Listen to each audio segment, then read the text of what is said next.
I'm on a very strange vibration in this reality, man. Where nothing really works out to my benefit, but weird stuff happens. Right.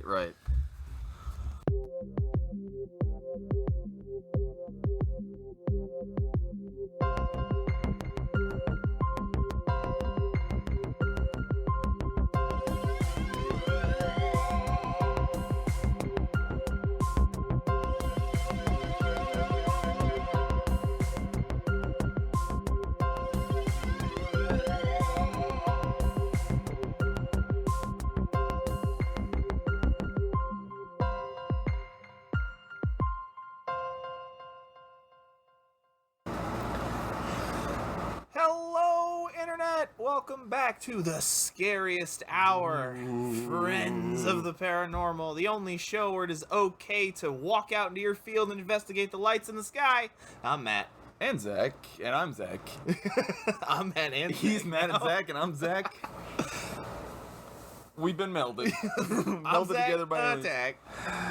Well, today we're talking about aliens, baby. Yeah. I was stretching. I was stretching my back. It was a nervous, yeah. Yeah, I know.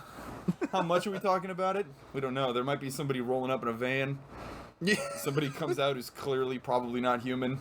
We gotta get this one done before we get grabbed. Yeah.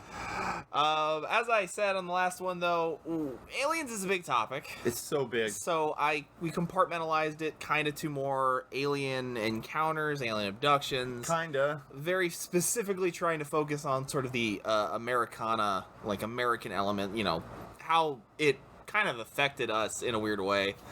At least, because most of the good ones, the media ones, are like the 50s to 70s, usually. Well, that's the highlight period. Yeah. The research for this one was fun. Yeah. I guess. I will say it's like Mothman, where I don't have a lot of films to talk about.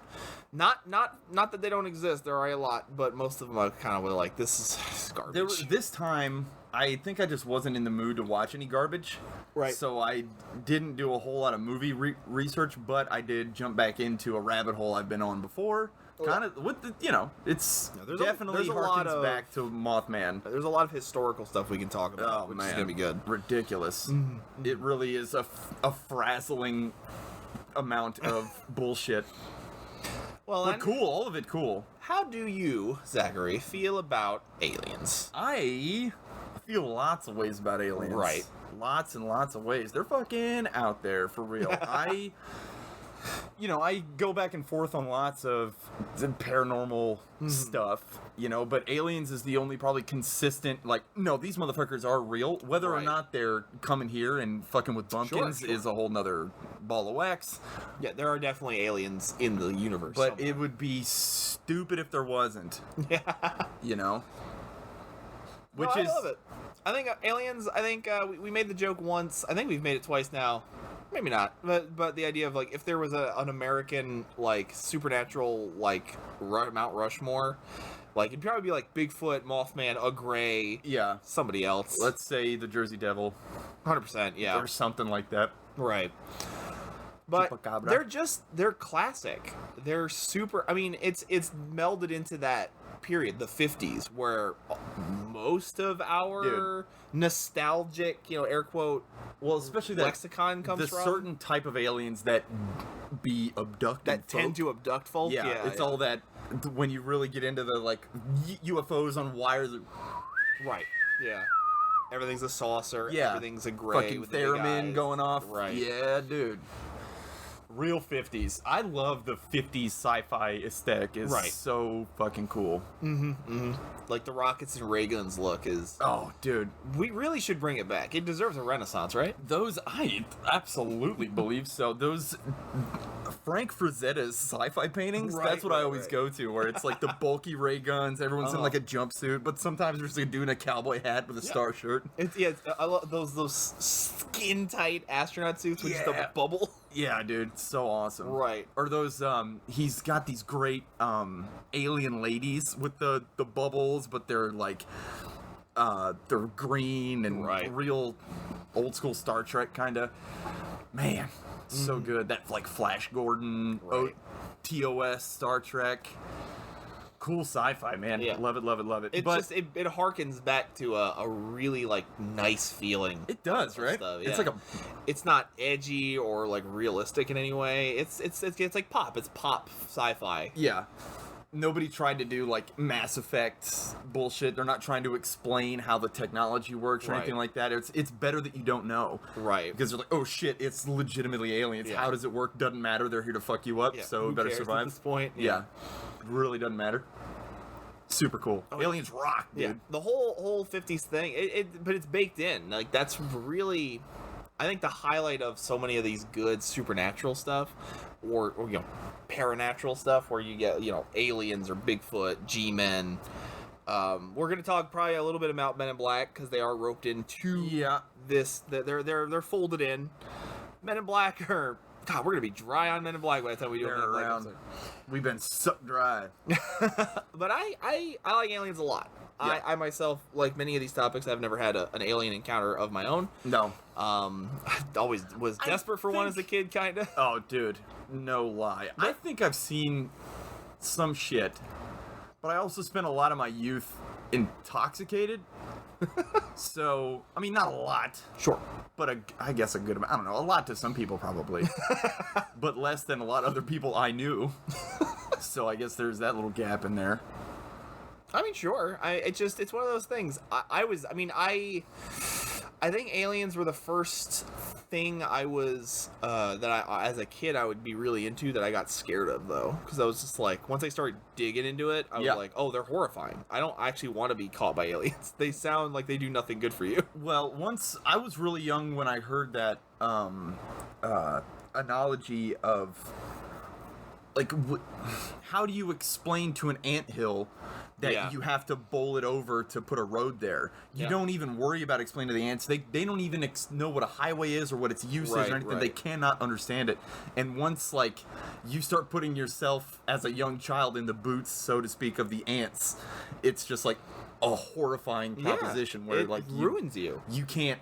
There's nothing you could possibly understand about what they're doing. It was cattle mutilations for me. Like really digging into like the idea that they just do that and then processing internally. I'm like, that's wrong. They shouldn't do that. But then being like, we do that. We do it. That's all the what time. we do all the time, and probably for worse reasons. Oh God, what if they do it to me? Ew, for they the might. same reasons. They I don't want might. to be a burger.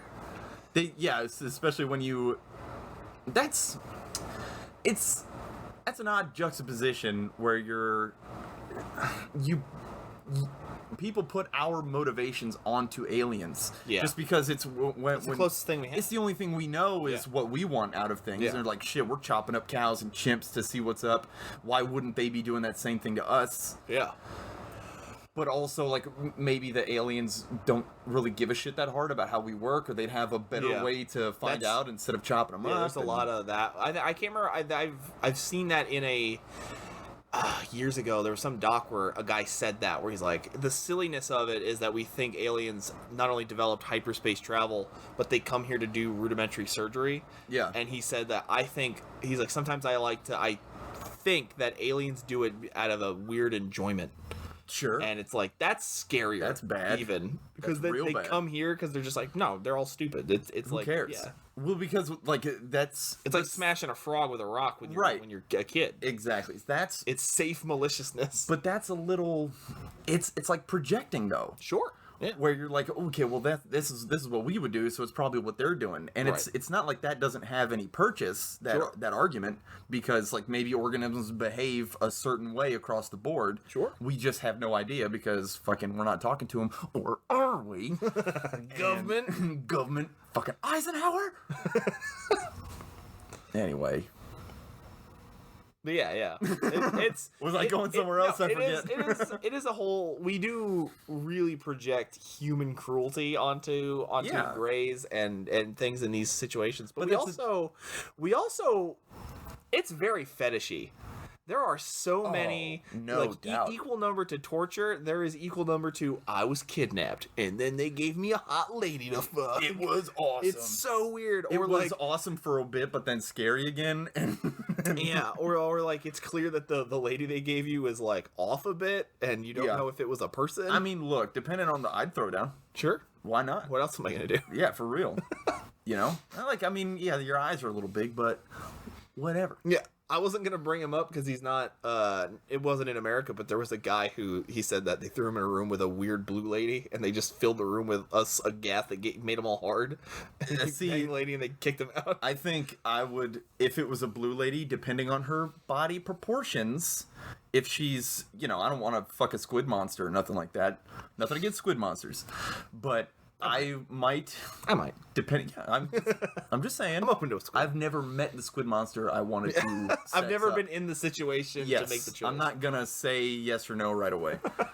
But there's a part of me who might be like, hey, aliens, keep that gas. Not necessary. I'm good. Save your gas, baby. You're going to need that for the next boy. I'm good. I've been waiting for this. Ready to go. But yeah, there's a lot of aliens have been abducting me to take my seed stories. Yeah. Oh, there's a good billion of them. One of the ones one of the movies I'm actually going to talk about for my entries is a documentary about a guy who, I'll get into it, but he's a hefty supply of seed for alien inbreed, alien interspecies breeding. Got that good juice. He's got that good juice. They do say it's familial too. Yeah. Like if nobody in your family has ever had contact with aliens, you're probably not gonna. Yeah. Like they know the bloodlines they're after and whatnot. Which is strange. It is odd, but I mean that leans into if they find a strain they like, it's like breeding any kind of animal. Sure. Yeah. Where they're just like, no, this I was thinking like Indian girl noses that you always see. Like some alien was just like, it was like a little crux, but like good. Right? Sure. I'm down with that. Sure. That's weird though. I don't want to be. Oh god, that means they looked at my bloodline. They're like, what if they look like pugs? Yeah, well, roly dudes. Ew. I mean, I'm a little offended. You know what I mean? I was like, what's wrong with me? Yeah. Why don't I got? What's wrong with me? I'm pretty good. What about my genes? I'm like still fairly in shape. I'm a strong guy, I working outside of my life, I got fucking good genes. My son is handsome as shit, man. Good genes. Why not me, aliens? Why not me, aliens? Why don't I got some weird hybrids? I don't even need the gas. You know what I mean? You can save some money. Maybe, or save some credits. However that weird squid money from the Mandalorian that they use. I didn't go into them too much. Or at least I didn't research them too hard. But the brother to the Greys is the fucking Anunnaki, obviously. Oh, that's the other. Although that's a little bit more new agey. That's like a little bit more recent than the Greys. Depending on where you're the idea of a shape-shifting reptilian is also very ingrained in American UFO. And I gotta tell you, I've done some digging on the reptilians. Oh yeah, and never out of the perspective of belief. Right. But god damn, it's so much fun that they're controlling the government from the center of the earth, and you talk to them every day, and they're all like psychic alien shapeshifters. Well, because they don't like chameleon shapeshift. They don't like T-1000 shapeshift. Yeah. They're just psychic. And it's easy to make your brain think that it's seeing a human because it expects to see a human. Yeah. So they just go, you're seeing a human. And we can't do it because we're like the genetically engineered monkey slave race that was just supposed to mine gold for their energy. It's a whole fucking thing. It's a whole deal. I mean, there was a time where I definitely had like a good 2-hour block on my YouTube watch history that was just like those like cell phone videos of politicians like turning into a lizard for half a second. Dude. Or their eyes like flicker for a second. Hillary Clinton spitting out eggs into her glass or whatever. All the weird shit. That one is legitimately weird though. What is that though, for real? I think it's supposed to be phlegm because she had like pneumonia, but it's a lizard egg. I mean, I spit. Look, when I'm laying in bed and there's an empty cup next to my bed and I got a fucking loogie to hawk, it goes into that cup sometimes. Sure. I throw the cup away. I'm not a savage, but it's the next morning that I throw it away. So just sometimes you can't just hawk and spit, especially if you're Hillary Clinton. Sure. I bet it would. She would probably gain some followers really if she was just like yak yak yak yak. Hang on a second. All right. There was a bunch of people. There's a bunch of deplorables who would be like, you know what, Hillary, you're not bad. You're not bad. You use spittoons just like I do. Yeah, that's right. She got Becky. What are you chewing, wintergreen? Becky. Yes, oh my god, dude.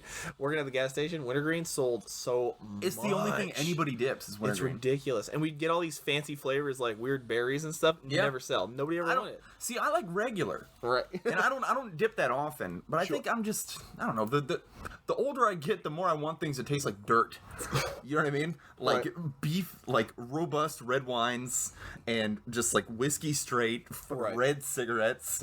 You know what I mean? It's by the time I'm 60, I'm just going to be, picking up handfuls of dirt. Coffee got darker. Yeah, dude. Coffee especially. Tea got bitter. It's as strong as you can make it. That's what I want. My wife can't, she sometimes tries to take my teas and she just can't do it because they're as no sugar, as no sweeteners. They're just as base as possible. I want to taste the fluid. Like they just taste like the bitterest raspberries. Yeah, it's awesome. It's gonna be. I'm just gonna be taking handfuls of dirt and just eating it eventually. It's spitting dirt out into little spittoons.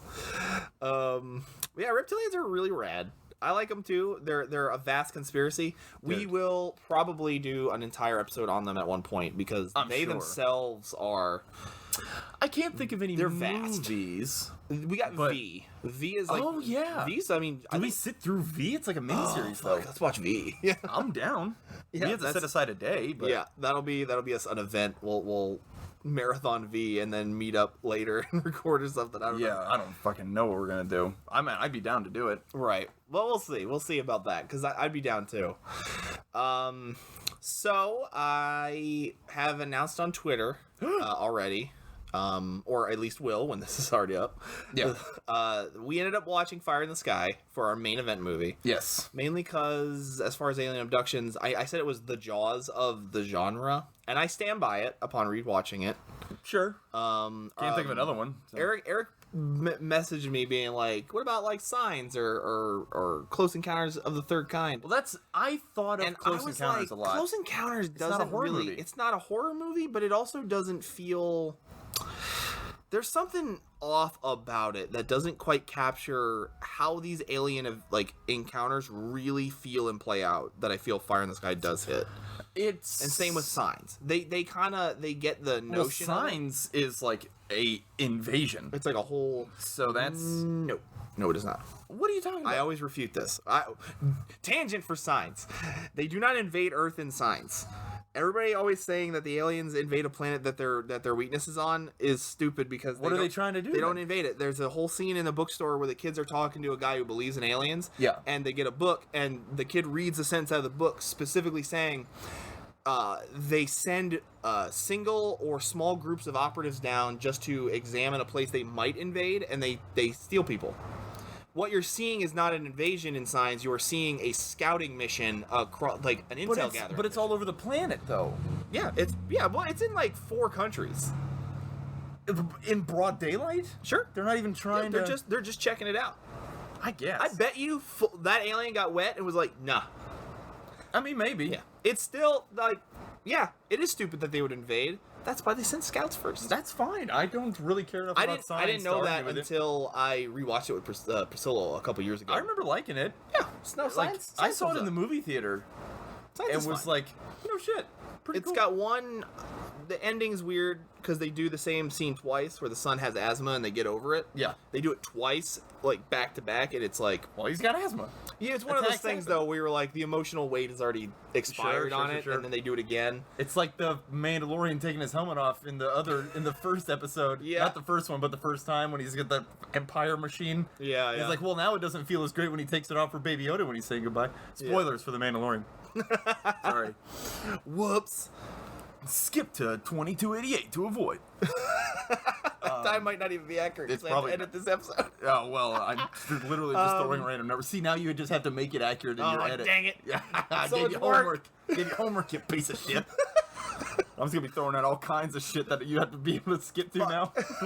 Like, yeah, so at the hour 72 mark, I just have to chop it up so much. That doesn't make any sense. The hour 72.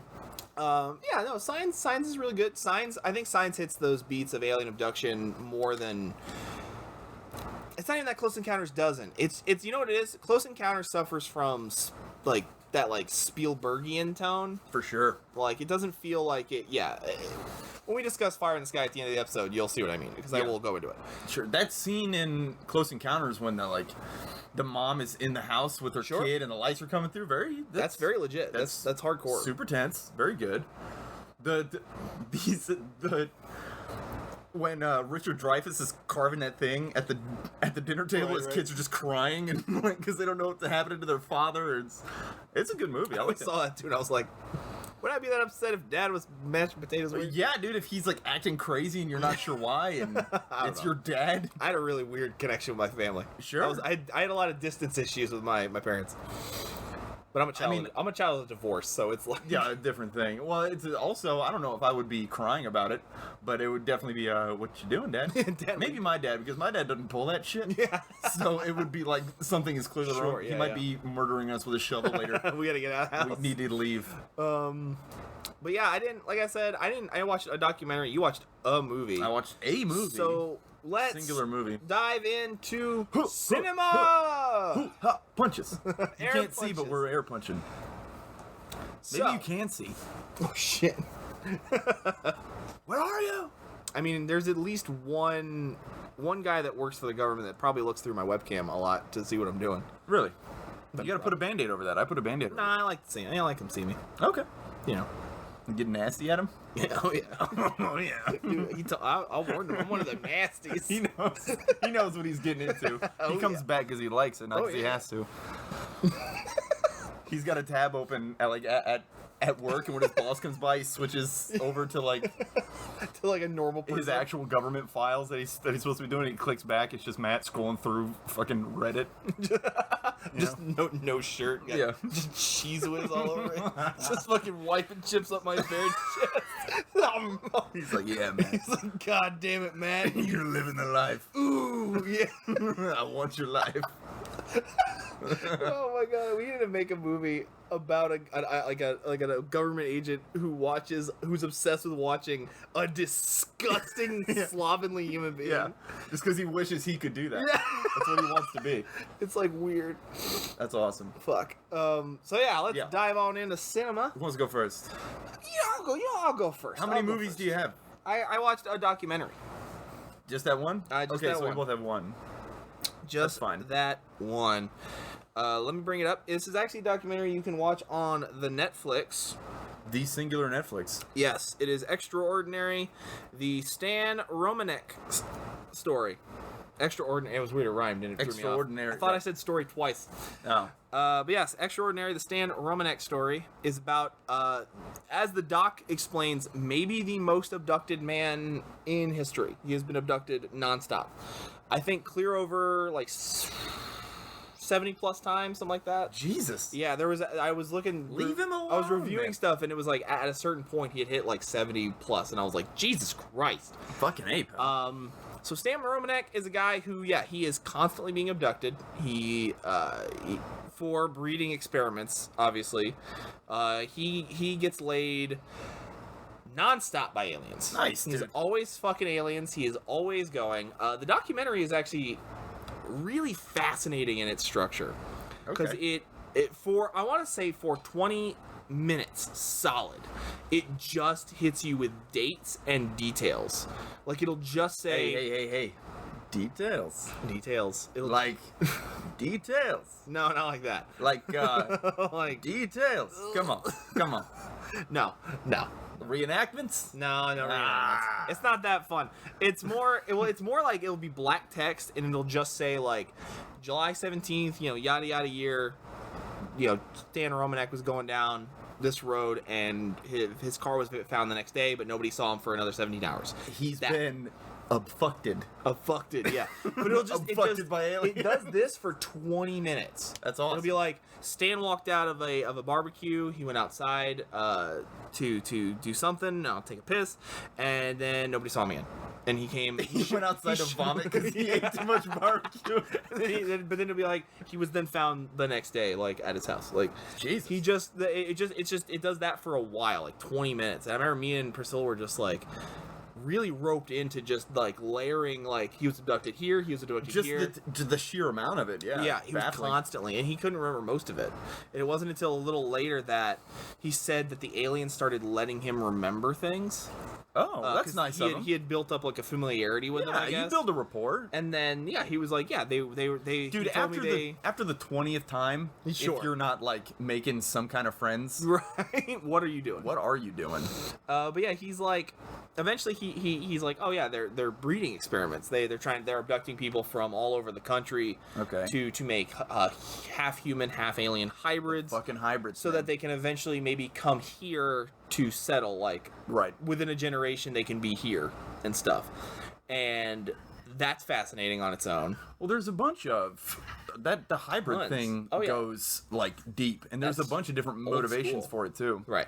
Like they're using it to infiltrate our society, to take it over. There's some where they're just like their planet is dying, so they need to hybridize their race so that they can live on with here, and Right. which doesn't make any sense because technically you're still dying out. You know what I Sure. mean? Because your genes will be lost, Yeah, or maybe it's but not they're important to progressive them. aliens. They don't think like that. Yeah, it must be it. Well, it's kind of like that argument that fucking neo-racists have, where it's the just white like extinction. the like breeding genocide. Yeah, I could use a little color. Absolutely. breed some mocha into me, man. Absolutely, dude. That's awesome. Don't actually breed me. Nobody come breed me. I don't want that. You might not have a choice. Ugh, aliens. They're just gonna put a tube in your dick. Ew. That's how they do it, Fill man. me up, bro. No, well, they're taking it out of you. They're not filling you up. These aliens put a tube in your dick, man. It's like, fill me up. And they're like, what? What? No. With what? What do you think is happening? It's like, I thought you were raping me. What's going on? What Don't half-ass are we this. doing this or what? They're just like, Matt, put your I pants got emotionally ready to be violated. Matt, put your pants back on. What do you mean? I sleep naked. Yeah, what are you talking about? What pants? Don't do this shit again, where you pretend that we abducted you with no pants. Yeah, they're over. I can see them in the corner. You're in just a cube. You're in a What are silver you talking cube. about? You can't hide them. Put the nightgown on, goddammit. Oh, you We're pooped in them checking again. you for fucking lung tumors. Come on, man. You know we're doing this. Just cooperate, will ya? Not like that. Come on. I'm like, Ooh. Yeah. give him a little nice little curtsy. Yeah. I can Come only and hope. get me, boys. I can only hope Stan Romanek was getting up to these kind of shenanigans. I hope so, dude. After 70 times, he's at least like cracking jokes a little bit. So his story is interesting, and then once it's done doing the information dump, which me and Priscilla were riveted. I don't know what it was. I'm sure. I just like cold information like that because it lets me build a timeline and I can see it. Yeah. But And it legitimizes the whole thing too. sure, Like, and look at all these instances. it hits a point though where it starts. It introduces you to him, and me and Priscilla laughed so hard. The look of the guy. When you see what Stan Romanek No, looks keep like. talking. I'll do it. Oh yeah. Because it finally just cuts to him in a chair talking, and me and Priscilla are like, "That's not the guy. That's not the guy who's fucking a million aliens. No way is that Stan Romanek." Well, maybe it's attractive to aliens, you know? If you don't want it to be spoiled, audience at home, please don't look him up. Watch the documentary. Enjoy it. But it's glorious. He looks like your lame uncle. That's the best picture ever. Yeah, he's pretty good. He does have that, like, shark eyes. You know what I mean? Right. So Stan Romanek went through a whole deal being the most fucked man by aliens on the planet. The documentary is pretty interesting. He goes into his kids get involved, like his alien children start showing up in his life. Sure. There is a picture of one of his daughters. He said he was snapping pictures of his back porch, and then after they developed, he realized one of his daughters was sneaking around and taking a peek at him. And he says this. One of his alien daughters? Yes, Okay. he says this. And again, it's another brilliant moment where me and Priscilla are like waiting to see this alien on film. Right. And the picture, what you see in between the wood bars of this doc made us laugh so fucking hard. It looks so dumb and Really? so goofy. Is it bad? It looks really weird and really fucking edited. Like, it looks like he took like a little girl and like stretched the face out weirdly and made the mouth too big and the eyes kind of weird. They're hybrids, man. It looks weird. I mean, you know what? If she's real and she just looks like that, I'm very sorry. You should be. I apologize. I don't mean to Hybrid shame? hybrid shame you. But yeah, so That's gonna be the next racism hybrid of the shaming. new century. Like, get these fucking hybrids out of here. Goddamn chimeras. Stealing our jobs. The chimeras. Yeah, call them chimes. Yeah, chimes. Yo, Yeah. dude, we have a fucking. We got all we need for a cool show. We got slang coming. Yeah. But the documentary, You need slang. It turns into him like his life of like becoming more of like an on the road celebrity for these UFO conventions. He meets another Sure. lady who also has a bunch of kids. They kind of bond. See, it's got to be harder for women if they're breeding women because it takes Yeah. the incubation period, unless like alien. They take the eggs. baby spunk. That's what they probably say, that's yeah, that's true too. They take your eggs and they mix them in a pot. and then they're just like, hey, there's a lot of stories too of them taking the women back up and being like, hey, raise your kid. This thing is like, Yeah, this thing's unreal. show motherly love at it Yeah. because we can't I don't have a mouth. I Yeah. can't. breastfeed it. But it's an interesting documentary. If it's on Netflix, I'll check it out.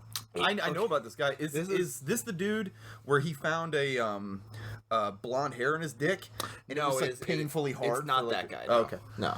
That guy always cracks me up. I'm sorry there about was that guy because the it sounds... weird. Yeah, he had the weird women that like was like mashing his head into their titties, and Yeah. then he bit one real hard. Yeah. and And then it he came was like, out? Like he bit something off? and he was like, "Oh, you're not bleeding." And then they left, and he was like, "Oh, my foreskin's all tight from this hair." yeah. Yeah, no, that guy's weird. No, Stan Romanek is his documentary. Okay, his documentary might not be on Netflix anymore. I hope it is, so you can watch it because it's a pretty interesting documentary with lots of weird fucking photo evidence that looks really shitty and terrible. Yeah. And honestly, it's it kind of like, you remember how we talked about Poughkeepsie tapes Yeah. feeling like a Best in Show style movie. Right. It almost hits that, where how serious the beginning is, and then you meet him, and you're like, "What is this? Right. Is this a joke?" I love that vibe so much. It's we're not sure. Yeah. The problem with Stan Romanek is that he has been arrested for child pornography possession. Like, a lot of child porn was located in his house. Well, my opinion has changed substantially. He is and when you look at his picture, you're like, got it. Maybe. Yep, that makes Yeah, sense. sure. So the documentary may or may not Does be he on say there. that aliens planted it on his computer? No, he says government agents did. Ah. Well, to discredit him, Yeah, that's what his exact I'm not, logic is. You know, His not defense did not allow it because it was stupid. as fuck. ridiculous. Yeah. But maybe not ridiculous. I might buy it. The Maybe government not. does all types of shit. Yeah, the Stan Romanek story is really interesting for a lot of like. There's a long chunk of info dumps that are very interesting, and then there's some very questionable evidence. But Well, there's yeah. a lot of cool, just like them talking. Hey, What's up, little raccoon? yeah, wow, He's all right. yeah. For the audience at home, a raccoon just came up to us in He's a little adolescent boy. broadish daylight. Yeah. You want some nos, little buddy? No, You want a cigarette? He's cool. He's all right. he's all right. He's gonna be the next our third co-host. Yeah. But yeah, so it's a fun little documentary. Lots of fun little stuff. Pretty interesting. I like specifically. I like the sections where he's doing like the UFO tour circuit because you get to meet other people and hear their stuff, and Yeah. how he's kind of like top-ish dog in their circles for as sure. the most fucked man by He's been aliens. banging Just fucking ETs, dude. straight up banging ETs. Yeah, dude, I mean, look, probably a pretty cool life to live. However, I feel like once you get down into the nitty gritty, so to speak, it's not as glamorous as it sounds, Yeah, you know? Because once you're like, sometimes you're just not feeling it, man. sure. And then you get brought up there, they got to pump the purple gas. Pump the gas. You know what I mean? You're like, dude, I'm so sore, man. You know? What Right. if the aliens are into butt stuff? And, Oh no, yeah, and you you're know, not. And if look, there's nothing wrong with being into butt stuff, but I just imagine you get sore, you know? And if it's too much back to back, it's just going to cause some, Issues. prolapsing maybe. You can't do it. Yeah, you got to take a break, man. Yeah. Got to take breaks. This fucking guy. I have probably heard about this guy. Sure. But mostly the dude who sticks in my mind is the dude who found the hair in his dick and it was like painfully hard for like a week or whatever. Yeah, that guy's fun. Yeah, he was like, I found my foreskin was constricted by a Yeah, it was like blonde wrapped hair. around there, Yeah. and it was like So weird. when they tested the hair, it was like ancient Mongolian Like, what's stuff. going Like, on? what the fuck is happening? And I was like too when he's like, so I bit one of the nipples, and they didn't like it, and I was like, maybe that's why they're not coming for me, because like I bite some nips sometimes. I bite them hard in the heat of passion, not too hard, but hard enough. Yeah, you know I was there. Yeah. You gonna know I was there. But yeah. Anyway, I'd have to do some digging on this guy, especially if it's Doctors on Netflix. I'll watch it. But it's what's so special about him, right? That he's the guy. You'd think it'd be like some Adonis type dude. Right. He's out there mischieving this raccoon. He's circling us, pranking. Maybe. I don't mind. Raccoon pranks are probably just innocent fun. Yeah. You know? Anyway, did they ever say in the documentary, like, what they think, what even he thinks is so special about him that he's top dog jism provider? I don't think so. I don't remember. I mean, he talks a lot about himself and the relationship with the aliens. I mean, because when we really want to get down to it, the truth of it is nothing is probably special about him, which is why he needs to come up with a reason for him to be special. That was definitely my second go-to, was he's just a crazy dude, and UFO people will buy it. Oh, yeah. They'll fucking buy it. Because sadly, I fall squarely in the camp of aliens are real, but there ain't no fucking way an alien's ever visited our planet. So this not on purpose. is lying. Not on purpose, I don't think. I don't think ever. You don't think? I don't think ever. I think faster light travel is a crock of shit. I don't think we're ever going to leave this it doesn't necessarily have to be faster than light, I don't think. But, like, people get stuck in Alabama. You know what I mean? It happens. Yeah, but that's the difference between crossing state lines. And especially a little faster than light, you'd have to have a craft that can probably navigate a wormhole or fold space with the spice like Dune. But, I mean, that's probably another... I don't think any hyper-advanced alien race has ever visited here or crashed here. I mean, that's fine. You get to think whatever you want. Anybody who says they have or says I have banged 1,000 aliens is probably crazy. Yeah, maybe. And being arrested for having that haircut and being a child pornographer... Not great. Not great. You're like, no, let's believe what he says. Yeah, you dress like one and you act like one. So, you might be one. It looks like an Indian and it smells like an Indian. It ain't John Wayne, you know what I'm talking about?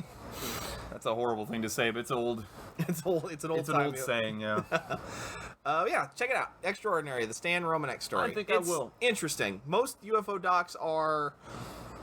out there. They're either really boring. I've seen some good ones. Or they're really painful because you're just listening to fucking kooks. Yeah. Like the ancient aliens I wish guys. the Bob Lazar ones were better. Because I don't like the guy who made them. Yeah. But Bob Lazar is awesome. He cracks me up. And the way he's like so matter of fact about stuff, and like it's like, no, I worked for the fucking government and they had me working on aliens. I was actually bitching to them about like, dude, if I knew what the other departments were working on, we could probably figure some shit out. And the government was like, whatever, figure out this gravity propulsion right now. And he's like, well, I don't know what the fucking power source is. Yeah, that stuff is more interesting to me because it's got an engineer's logistical eye to it, and he's like trying to explain to the bumblefuck government, like, dude, I need to know what the the Hull people are doing so I can there's figure the out realistic the like that bureaucracy of the government fucking it up is very interesting and very it's just neat seeing like a middle level engineer perspective on an alien cover up and investigation. That's it's super rad. That's what adds some credence to it for me. I always like the one where they there's an account that Bob Lazar talks about where he saw like a group of them in a hangar. There was like 5 different ones or whatever. And somebody told him, a couple of those they dug up out of an archaeological site, and they're like hundreds of thousands of years old. Right. But they're technology that we couldn't even begin to fathom. I was like, see, that's fucking cool. Sure. Because either there's a whole bunch of theories too that the aliens, they're actually just time dilating, and they're they're not nuts and bolts craft from another place. They're from the future. Right. And they use folding of space to get places, but when you fold space, if you know relativity, you're also folding time. So it's like the whole traveling at the speed of light, time dilation. Watch Interstellar; it's all in there, with varying degrees of accuracy. But when so when you folding space, you're also folding time. So when you say their calculations are a little bit off, you're not only, maybe you're in the right spot, but you're not in the right point in time to be, or maybe you were in the right point in time, and these aliens were also studying dinosaurs and stuff, so... It's a whole fucking this whole thing is like, it's a whole fucking thing. Right. It's like the Mothman hub rabbit hole thing, where you just go down a whole... Well, there's just so many, like, variations on, like, people's beliefs of what they're doing here, what they are, how they function, whether or not they're aliens, or just people from the future as a whole, which is where... dividing line that I've seen. Yeah, same. That they're us from the future. Sure. I've heard that same thing. And, well, it's where it starts to make more sense. But then it's also where it starts to fall apart. Right. Because, like, yeah, of course, there's going to be just, like, us and Canada have different, like, workings and stupid shit that we study and bullshit like that. But also, like, to have all those different varieties of aliens be interested in humans is, like, arrogant. Yeah, that was... I was watching a really fascinating thing, like 10 years ago. Right. It was like the complete socio-economical breakdown of all of the aliens that currently inhabit Earth. Right. And it was like a Project Blue Book kind of thing? Yeah, it was talking about how the Greys interact with the reptilians, what their deals are, like how they see each other. It was just breaking it all down, and I had a moment, I remember very vividly going, but fucking why? Yeah. Like, what is so important about Earth? Like, what about us? Well, it depends on what thing you subscribe to. There's a lot of people that say it's because of our hope and our positive vibes. Dude, we're so good. That they Human spirit. And I was like, I don't know if you know about humans, but I do. We've been shitty for a long time. I don't know about no positive vibes, dude. But also, and the Greys being actually like biomechanoid drones. I like that idea a lot. That they're not actually like anything like really physical that much. Yeah, it's not a race. Like, they're just drones of other people. Sure. Which I thought was cool. And because that way they can send out saucers the same way we do. We'll just like send a rover to Mars or whatever. We'd be way more likely to find their robots than we would to find us. Like if you're an alien, let's say, and you're coming into this solar system and you just start bopping planet to planet, you're way more likely to find our probes than you are us. And they might literally think that there are weird box people that hang out down. They just think there's Wall-E. Yo. It's a planet of Wall-E, which would be better than a planet of humans. Wall-E's a champion. I love Wall-E.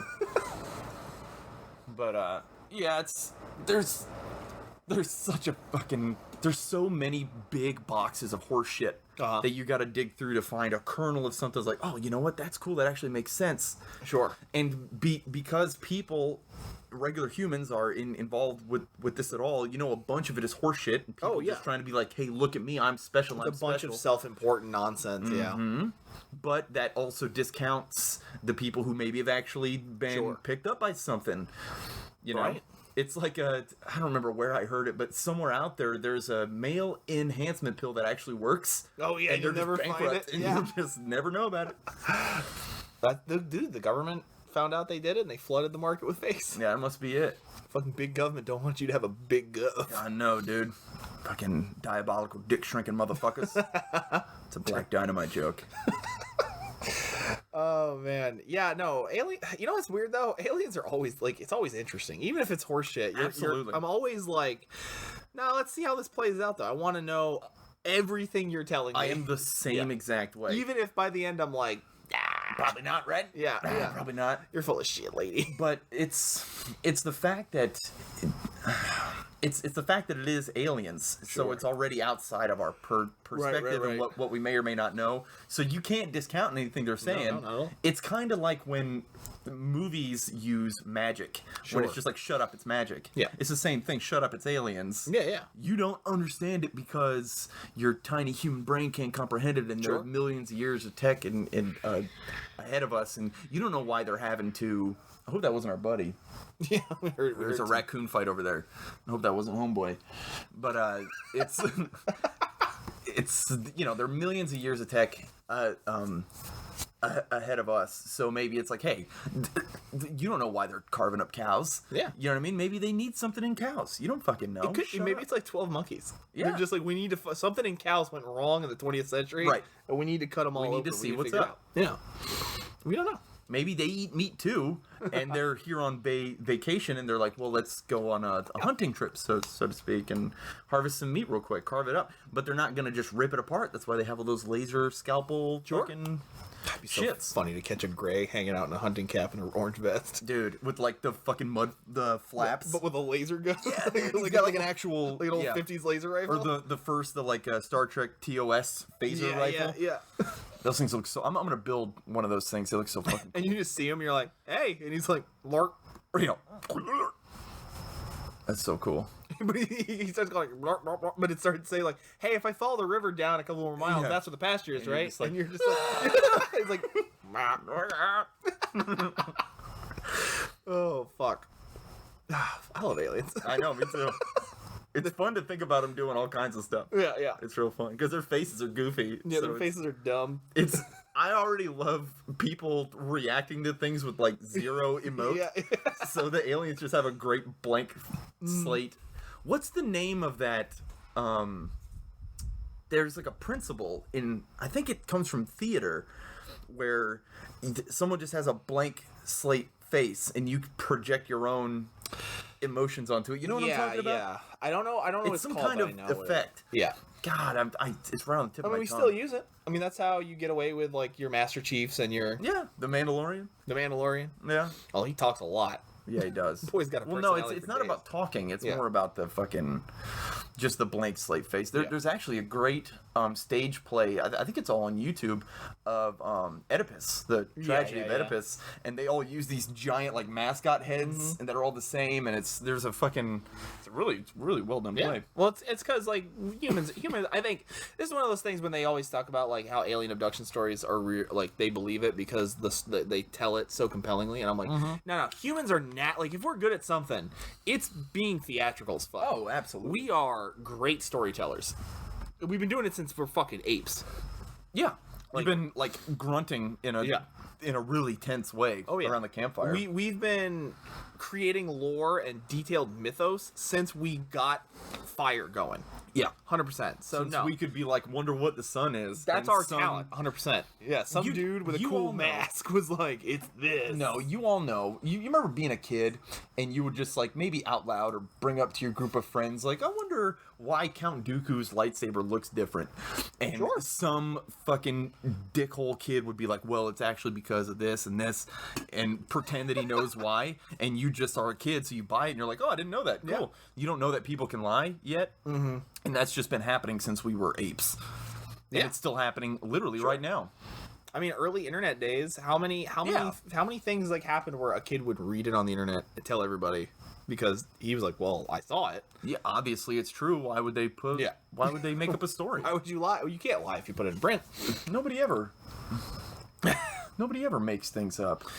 But yeah, I know I like aliens a lot. I know, me too. I like alien stories. I have that Neil Gaiman thing where I'm like, no, I don't believe in aliens, but I believe in alien stories. I am very open to you. Yeah, that's fine. I believe you had an experience and you want to share it. See, yeah, I believe that at least some of these people have definitely experienced something, whether it's aliens or not. I can't say because I never fucking been there. You know what I mean? I've never even really face-to-face talked to anybody who has had an alien experience and told me about it. Right. You know? But I'm not going to discount that they've ever been here. I'm not going to discount that they want to be here. I would say it's more likely that they've been here than they want to be here. Sure. That's what I would... You know what I'm saying? Stop. That's what yeah. Because, like I said, people run out of gas in Alabama. It happens. But there's a difference. There's a difference in space. No, I definitely follow you. Yeah, I can't. I'm not. It's not a 1-to-1. I think. Yeah, I know. I keep imagining aliens being like shit. I want to like two aliens arguing about like I'm pretty sure we've run into time travelers. Where it's like, wow, how? It's like, well, people run out of gas on Earth all the time. Why wouldn't they run out of gas like, here? No, and then they're arguing about it, and they're here to man, fuel tank empty, and they're like, shit. Earth? Yeah, they crash into Earth. Yeah. Fuck. That was my theory on how Roswell went down for a while ran too. out of gas. Was that they they've been coming back periodically to check on us. Like, it was the ancient aliens thing went down. They came down and they genetically fucked around with chimps and made us. Right. And then they would come back to check on us every now and again. Sure. And one time they came back. It was 1954. We had cannons, shot them the fuck down because we didn't know what they were. Yeah. And they were just like, all right, well, we're not going back there. You know what? I have a very similar thing to that I have for my real life things. So, okay. What was your movie? Oh, my movie. Before we move on to, Okay. because once we just went on a huge tangent. It's once we we started off with a documentary. I'm sorry. So I'm sorry. I probably should have went first. I'm sorry, but it's okay. It's totally fine. We'll do your movie. I know. We'll gush about it. It'll be because fine. once we start. Hopefully you've seen it because it was really, really good. Right. My movie was called The Vast of Night. Yes. Did you watch The Vast of Night? That's the recent one, right? It's very yes, recent. That's fucking rad. It was so good. Yes. So The Vast of Night takes place in like probably the 50s, early 50s. Yeah. And it's in this tiny town, which, dude, if you're doing an alien movie, it's always in a small town, unless it's full-scale invasion, and then you go big city. Well, yeah, it's gotta be. But aliens don't invade big cities. No. Or aliens don't invade small towns, but they definitely fuck around with them. Yeah, they just mess with you because nobody believes bumpkins. So, I forget where the town was. It's probably like Indiana or some like... Yeah. I feel like cornfields, woods. Somewhere nowhere. Ohio, maybe. Right. And it's centered around this small town, and there's a basketball game going on. Yeah. Which is the whole town is there. It's how small this town is. Of course, it's an important basketball game. I think that the visiting team is like their rivals, so it's like an important homecoming level basketball game. And it's pretty much just about these two kids that intercept a transmission, a very strange transmission that leads them to believe that there is something otherworldly going on in their tiny little town. And it's mainly what really hooked me was the dialogue. The fucking dialogue is so fucking cool. There's this fucking kid who's like maybe 15. He's chain smoking cigarettes. He's got his like Letterman sweater on with his big Drew Carey glasses, and he's just like talking about like, all right, baby, let's bake biscuits. You know what I mean? Like shit like that. It's fucking awesome, dude. I love it. And let's see. It pretty much kicks right off. I don't want to get too crazy with it, because I really think you should watch it. But the camera work I really enjoyed. It's got that real like almost A24 level. Yeah. It's real. Oh, because talking about it is almost hard because so much of it is based on like the build up to. It's all build up. Yeah, it's all mounting tension. It's so tense, man. Good. Especially when they Okay, so the fucking rad kid who's chain smoking and is got his Drew Carey glasses on. He runs the radio station there, and he's just the coolest fucking thing since sliced bread. You know what I mean? And he knows it. Everybody else knows it too. They're like bringing him in to fix stuff with the PA system at the basketball game. We gotta get it fixed by the game. And he's like, I told you not to fucking touch the transmitters or whatever the fuck. I'm not a very technical minded guy, but it probably all checks out. But probably all checks out. I don't give a shit. I'll beat up that little kid. I'm kidding. He's awesome. Anyway, so they end up intercepting this transmission, but it's like all garbly and stuff, and he puts this noise out on the airwaves to say like, hey, if anybody knows what this is, here's the number to the station. Call me in. Let's get some, figure it out. Let's get some details about this. And he's like really, and this kid is like really into radio. Oh yeah, and the girl, like sidekick, she's like a switchboard operator, and which just looks like the most tactile, satisfying, like ka-chunk. Ugh.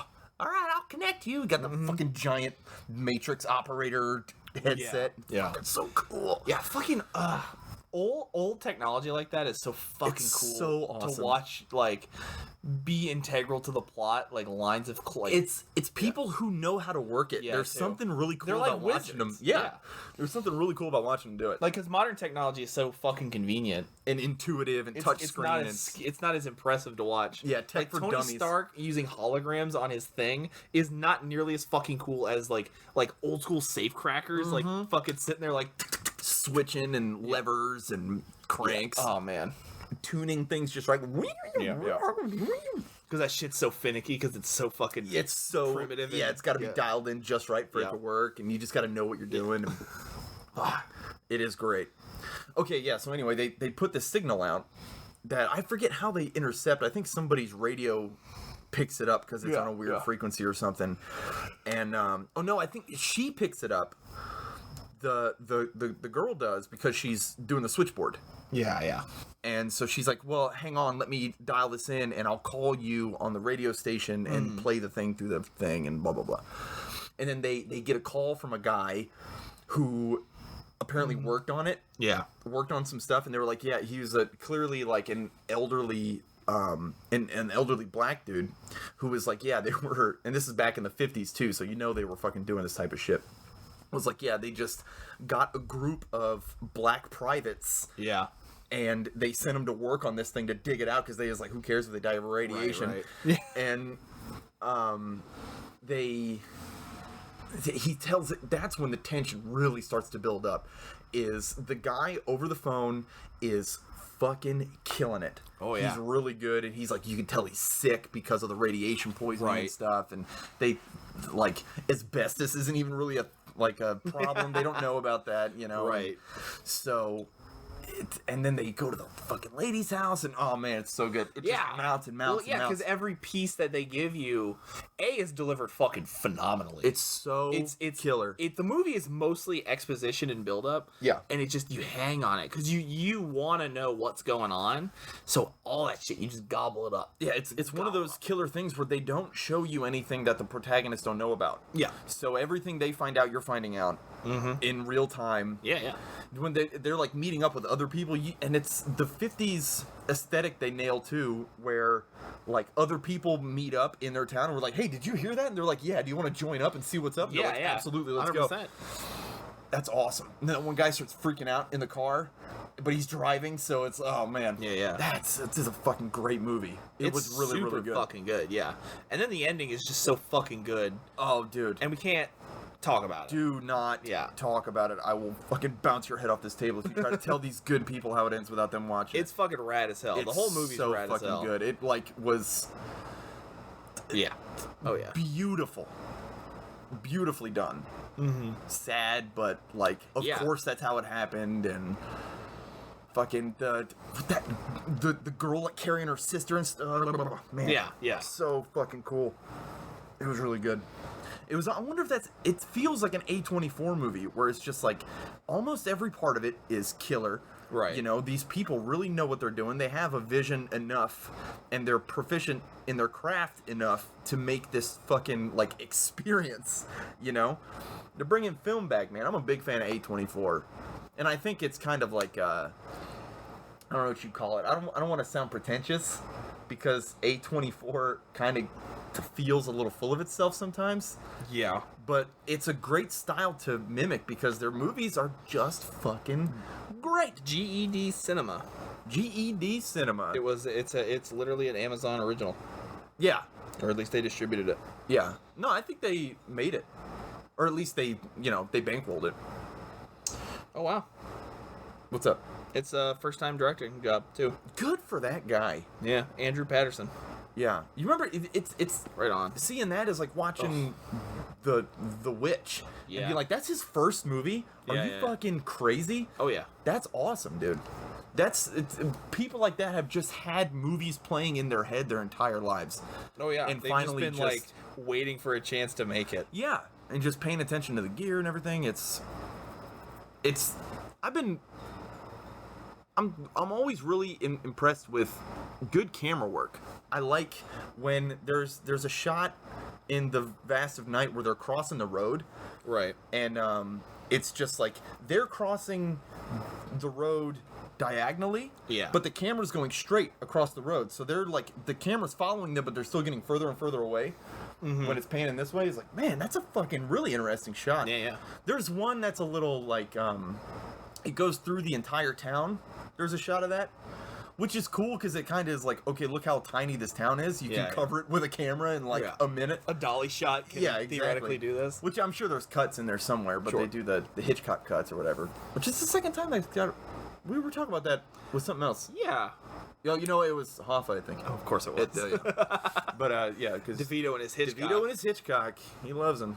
But yeah, man, it's a fucking good movie. I don't even remember the music to it either, which is probably good because it might be like a John Carpenter style music, where it's literally only wallpaper, and you're not necessarily paying attention to it.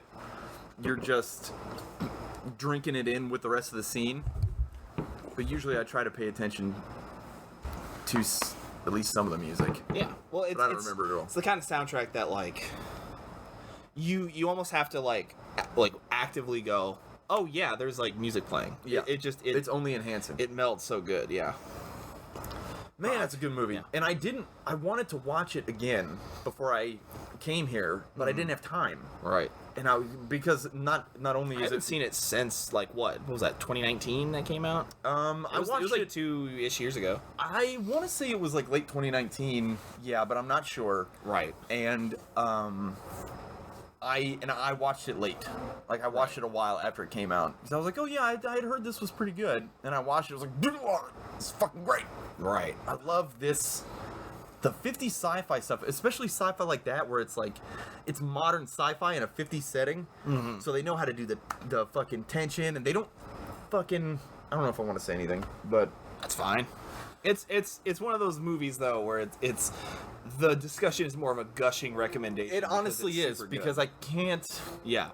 So much of it is like so much of like we can't talk about a specific scene because that information you don't want that information going in. You want to get to it naturally. I can tell you, just certain early scenes, because it doesn't really matter, but as it builds on, there's no wasted space. Mm-hmm. You know, nothing is really. I can't remember anything being drawn out to the point of like, all right, well, next thing, let's go. Yeah. I don't remember feeling that way at all. And even if it was stretched out, they did it so properly that you don't notice. Right. That's how you pad out a runtime. You know what I mean? Mm-hmm. Do it to where it's tense as fuck. Right. Instead of just like, here's the thing that happens because we need this to be an hour and a half long. Yeah. But yeah, definitely check that out. You really need to watch The Vast of Night. It was fucking great. I really enjoyed it thoroughly. How about you, man? 100%. I liked it a lot. I'm actually like, I don't think Priscilla saw it, so. Ooh, good chance to watch it again. I have to show my wife too, actually. Maybe I'll do that tonight. Let's have a show wives movies party. We should. Set them in their own place. We're behind them, like, engaging reactions. We're in like a room with a glass window up there, like marking shit down, smoking cigarettes with like an old intercom system. It's like, did you enjoy? Yeah. Did you get the subtext? Yeah. It's like, it's allow you. Feel sad. Well, that'll take us into real life situations, which is like we've already kind of gushed a bit about a couple. Yeah. Which is gonna be the bulk of it mostly, but no, I got plenty more. That's not gonna be the bulk of it, bitch. Yeah, that's not gonna be the bulk of it, you bitch. You bitch. You slippy nasty. Well, one of the ones I was going to talk about, we are going to talk about when we talk about the movie Watch Fire in the Sky, which is based on a real story. Yeah.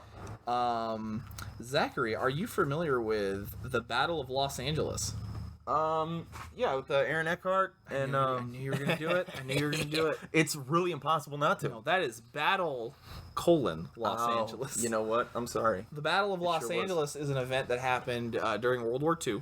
And I have heard about this. Yeah. A Japanese submarine literally came up, which is when I found out about it, I was like, first of all, nobody ever told me that the Japanese just kept attacking towns. But yeah, they don't give a shit. Yeah, they surfaced in this little town and they fired off missiles and mortars at like a fueling station essentially. They're just targeting depots and shit. Yeah. But the whole town was super nervous because, well, there's a Japanese sub somewhere in the fucking coast. Could be anywhere. What are we gonna do? Yeah. And this little town of Los Angeles, you know it, At one point, just every cannon, every machine gun placement started fucking shooting one night. Just shooting. And communications were fucking chaos. That's awesome. Nobody knew what the fuck was going on. They fired at one spot in the air. For I think they said from 11 to 4 in the morning. Where they all stopped. And nothing happened. There was no wreckage. Nothing was ever recovered. And all official stories, it's a very short live one, but all official records were just like, yeah, the government says it was a miscommunication that was fueled on by paranoia. For 5 hours? Forever, right? Like, it felt like forever. And there are people who have said that no, they saw something darting around in the bay. Like, something was out there. And everyone that's cool. who was probably fucking nervous from Japanese sub threat from about to be in World War II was like, what is that? Everybody shoot at it. But it's they said, I can't remember the exact figure, but would this have been post Pearl Harbor? Yeah, this was after. People are paranoid. Yeah, absolutely. But the idea of like going from like 4 or 5 hours of just constant machine gun and mortar and artillery shells right out into the bay. Like, nobody stopped. Into the sky, too, because they're like... Nobody was shooting the water. Right. They all were like, isn't there a submarine out there? Which, fuck me, UFOs come from the water all the time. 100%. If it was never a Japanese sub in the first place. But a UFO that was underwater, that's a big thing, too. Yeah. Underwater alien bases. USOs. Yeah. Shit, man. It's an interesting one, though. I like that one a lot. There's not much to it. But it's one of those. It's kind of like the what is it called, the Antarctica theory of like that one weird battle that we have on record, or the theorized battle that's on record of like, what did we send all of these naval battleships down to Antarctica for? You know, why did they come back damaged? I've heard about it's like Nazis. There was Nazi shit going on. Dude, Nazis building UFOs in Antarctica is like, it's so fucking punk rock. It's crazy. So good.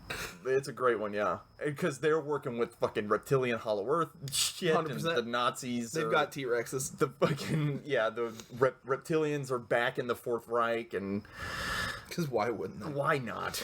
Fuck it. I will be the Lieutenant Aldo Rain against reptilian Nazis, just fucking carving swastikas into their fucking dumb lizard heads. Yeah. Fuck. I'll do it. Give a fuck. Another quick one I have is Skinny Bob. You ever hear about Skinny Bob? I knew a guy named Skinny Bob one time, but I don't think it's the same guy. Skinny Bob. It's that dude from Twin Peaks, right? Yeah, Skinny Bob's fun. He's if you look him up, it's a black and white film, like a short footage that was allegedly smuggled out of. I say allegedly because unlike many things we have of like Bigfoot footage or anything, no one has ever claimed ownership of the Skinny Bob footage. Really? No one knows where the Skinny Bob footage came from. That's intriguing. It's got a classic KGB logo at the front of it, which implies that this was an intelligence document, like a leaked Soviet document. Yeah, right. But nobody knows where it came from. Nobody knows what it is. That's fucking of literally of a pair of grays being escorted around some building, some premises, Dolce base, and one sitting in a room by itself being interviewed, but there's no audio. And I think I have seen this. Blinks and shit, like it's sitting there like blinking. It looks real looks worn out, like it looks all tuckered out and beat up. Oh, that's the one where they were like separating it from its like the. I think I do know about this. Yeah, they call it Skinny Bob, obviously, because he's skinny. Yeah, but it's cool. It looks good. I mean, it's one of those things, though. I think the general consensus is that it's CGI. Somebody just made this at some point, right? And when you watch it, you can kind of go like, I could see it being. You can make CGI, especially if you're hiding it with like shitty film quality. You can make it look good that way. But it looks good. I like it. It's something about like its motions of like sitting in that room by itself, like slow lid closing that I like a lot. It's the classic. It looks like in a black jumpsuit. A lot of things. If you're looking at an alien through shitty film grain through the eyes of our zeitgeist now, you might be like, that shit's CGI. Yeah, but it's not really. 100%. You want to talk about some Uncanny Valley shit? Aliens. Well, let's see. I gotta look that one up because I bet I know what you're talking about. I think there was a thing where they were saying that the Russians were keeping it separated from, like, it knew that it can't. It being in our bare environment makes it super uncomfortable. Yeah. So they were kind of doing it like to torture him to see if they could talk to it. You know what I mean? Trying to keep it just uncomfortable for long enough, they're like waterboarding it with our environment. Our atmosphere. Right. I think I do know about that. I'm going to look it up. I bet there's pictures of it. Obviously, there's pictures, but it's probably on YouTube. The full video's on YouTube. That might be one of those fucking stupid things, though, that YouTube started taking down. You know what I mean? Misinformation? Yeah, misinformation, quote unquote. It's like, no shit. It's like... You don't want me to see Skinny Bob. Well, that's the thing. That's this whole... That's Skinny Bob. Okay, yeah, I think I've seen that. It's not to be mistaken for the Roswell... Rubber Johnny? Yeah, Rubber Johnny. Well, the Roswell autopsy video where you see them carrying the body out. That thing is pretty fake, though. Yeah. That guy's watch that's from, like, 2 years before yeah, it got for filmed. real. That fancy-ass watch. They, what was it? Shit, what was I gonna say? Oh, yeah, the whole YouTube thing, I don't agree with it. Because, for one, I had a lot of fun watching all those fucking shitty videos. Right, You know what I mean? That are misinformation.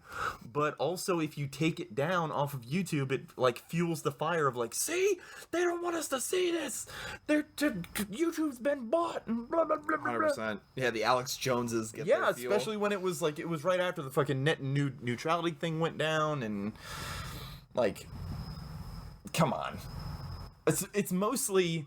there is a bit of a trap that I set for myself in my head where I buy some Alex Jones type shit like that, where I'm like, oh, what is it that you don't want me to see? Right. But I think they just assume that everybody's stupid and they're going to think it's all true. You know what I mean? Mm-hmm. But I'm one of those guys that, like, I bet there's some kernels of truth in a lot of shit that you just think is nuts. Sure.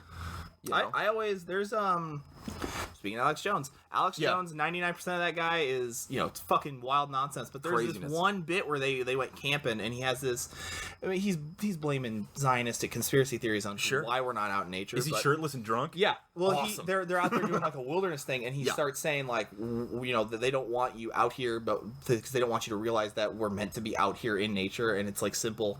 And he says like he has a thing, so it's like that's why we're out here, to see that humans need this simplicity, this nature, and to prove that we need it, so that the Zionists can't keep us out of it. And I'm like, he's not wrong. No, we should kind of be out there more. Like, absolutely. That's what we were meant to be in.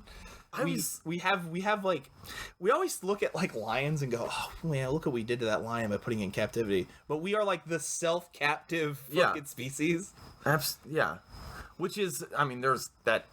I got some fucking shit to say about that. It doesn't. Yeah, that's a whole thing. It doesn't go about aliens, really. It could. I could make it work with aliens. Yeah, I could make it about aliens if you want me to. I'll make anything about aliens, dude.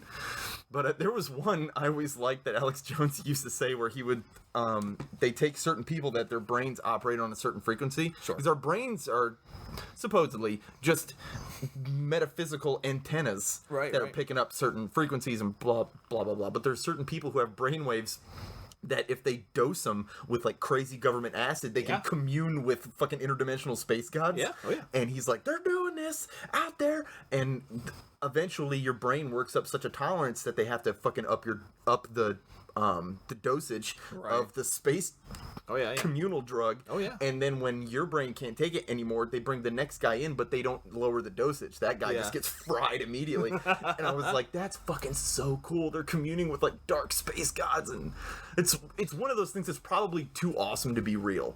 Right. You know what I mean? It's too something you would want to see. I know. On screen so bad. And shit like that is like, man, nothing's ever real that's cool like that. No. But anyway, I got a couple things here that I just wrote down. Nothing really about them. If we're talking about alien abductions, you ever hear about the Hotel Coronado? Maybe. In San Diego, in the 90s. Right. I think it was the 90s. No. There was a UFO retreat at a hotel, the Hotel del Coronado. Sure. And a bunch of motherfuckers got abducted in one night. Yo. And their stories link up. It's pretty crazy. They were probing fuckers, and like where it starts to fall apart is kind of like what we were talking about earlier, where there's different types of aliens involved. Right. Like there was some and plus it happened at a UFO convention. So there's a little bit of like wishful thinking going on. Yeah. Even if one person maybe had a abduction experience, there's going to be a million people going like, me too. Yeah, me too. I was in a hotel. But there was a couple people who were like, one guy got abducted, and he knew that he was going to be. Sure. Because he felt his body tingling and stuff, and he just didn't know what else to do, so he wandered the hall screaming. And a bunch of people are like, I heard him. Yeah, Without being prompted, they were like, I heard a guy screaming last night, and that's kind of what kicked it off. I started feeling funny. There's like, that's when we can get into a whole nother thing too, because they found implants in people. Right, classic. The implants are fucking crazy. That's a whole that Stan thing. Ramanaka guy. He had implants? Yep. Where at? I think his was in the knee, like upper thigh or something like that. There was one girl who had in her leg, it's like it was like scar tissue, like somebody took like a molten hot melon ball or just whoop, took a chunk of thing out, and they found like implants in there. And the implants are a weird thing too, where they're like weird metametals that are like wrapped in flesh and interwoven. And they're always like just like a weird like tiny cylinder. Yeah, it's like or like a ball, a thing of rice. Yeah, you know what I mean? Like it's super small. It's nothing. Yeah, and they don't know what the fuck it is. But when they take it out, like the people start feeling sick. It's fucking crazy. I love the Stan one because he said like, I have an implant in my knee. You could check it out. And they're like, well, can we schedule for physical tomorrow? We want to check it out. He's like, you know what? It vanished the other night. Weird dumb luck on that. See, they put it in my portal knee. My portal knee. So it just drinks it up sometimes. It's my quark knee. Anyway, so there was a bunch of people who got abducted, and they validate their roommate's stories a lot, because there was like one lady who got taken, and she was like, some people, I don't know if anybody, I kind of forget now because it was like one of the first things that I researched, and I'm not sure if anybody got necessarily taken, but there was definitely some people getting fucked with by aliens in their hotel room, and their roommate was just like, holy shit, what the fuck is going on? They didn't really get fucked with, but they saw that the other person got fucked with, and they didn't really remember it until they all did the hypnotherapy classic regression shit, but they didn't. None of these people ever talked to each other. They all just went to that thing, and they all had similar accounts and stories and stuff. Fucking Bill Clinton was there. Bill Clinton was in the hotel. He did it. There's a theory where, he's definitely a lizard. Well, possibly. I'd say for sure. Or Hillary Clinton she's definitely a lizard too. But he's a guy who fucks aliens. Hillary Clinton abducted him to take his seed. Dude, and was like, he I played like his this saxophone. Yeah. Sunglasses on. This one. I'm gonna hang on to this one. This one's good. He's a keeper. This one's got that 90s swag. Nice. Well, just like, yeah. All right, baby. I'll see you later. You coming here? Pats Hillary on the ass. On the ass. She's like, yeah.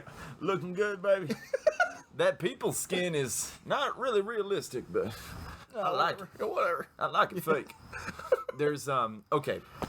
So there was a theory, and for those out there uninitiated, Dwight D. Eisenhower made a deal with aliens there's a certain number of people that they can harvest per year, I think, or something like that. There's a certain, they've made a deal for technology, and a certain amount of U.S. citizens can be harvested for alien study. Bill Clinton, when he got into office, was like, fuck that, we're not doing that anymore. Right. According to legend. Allegedly. Yeah, because Bill Clinton would definitely not be the guy. Bill Clinton would give a shit. He sure would.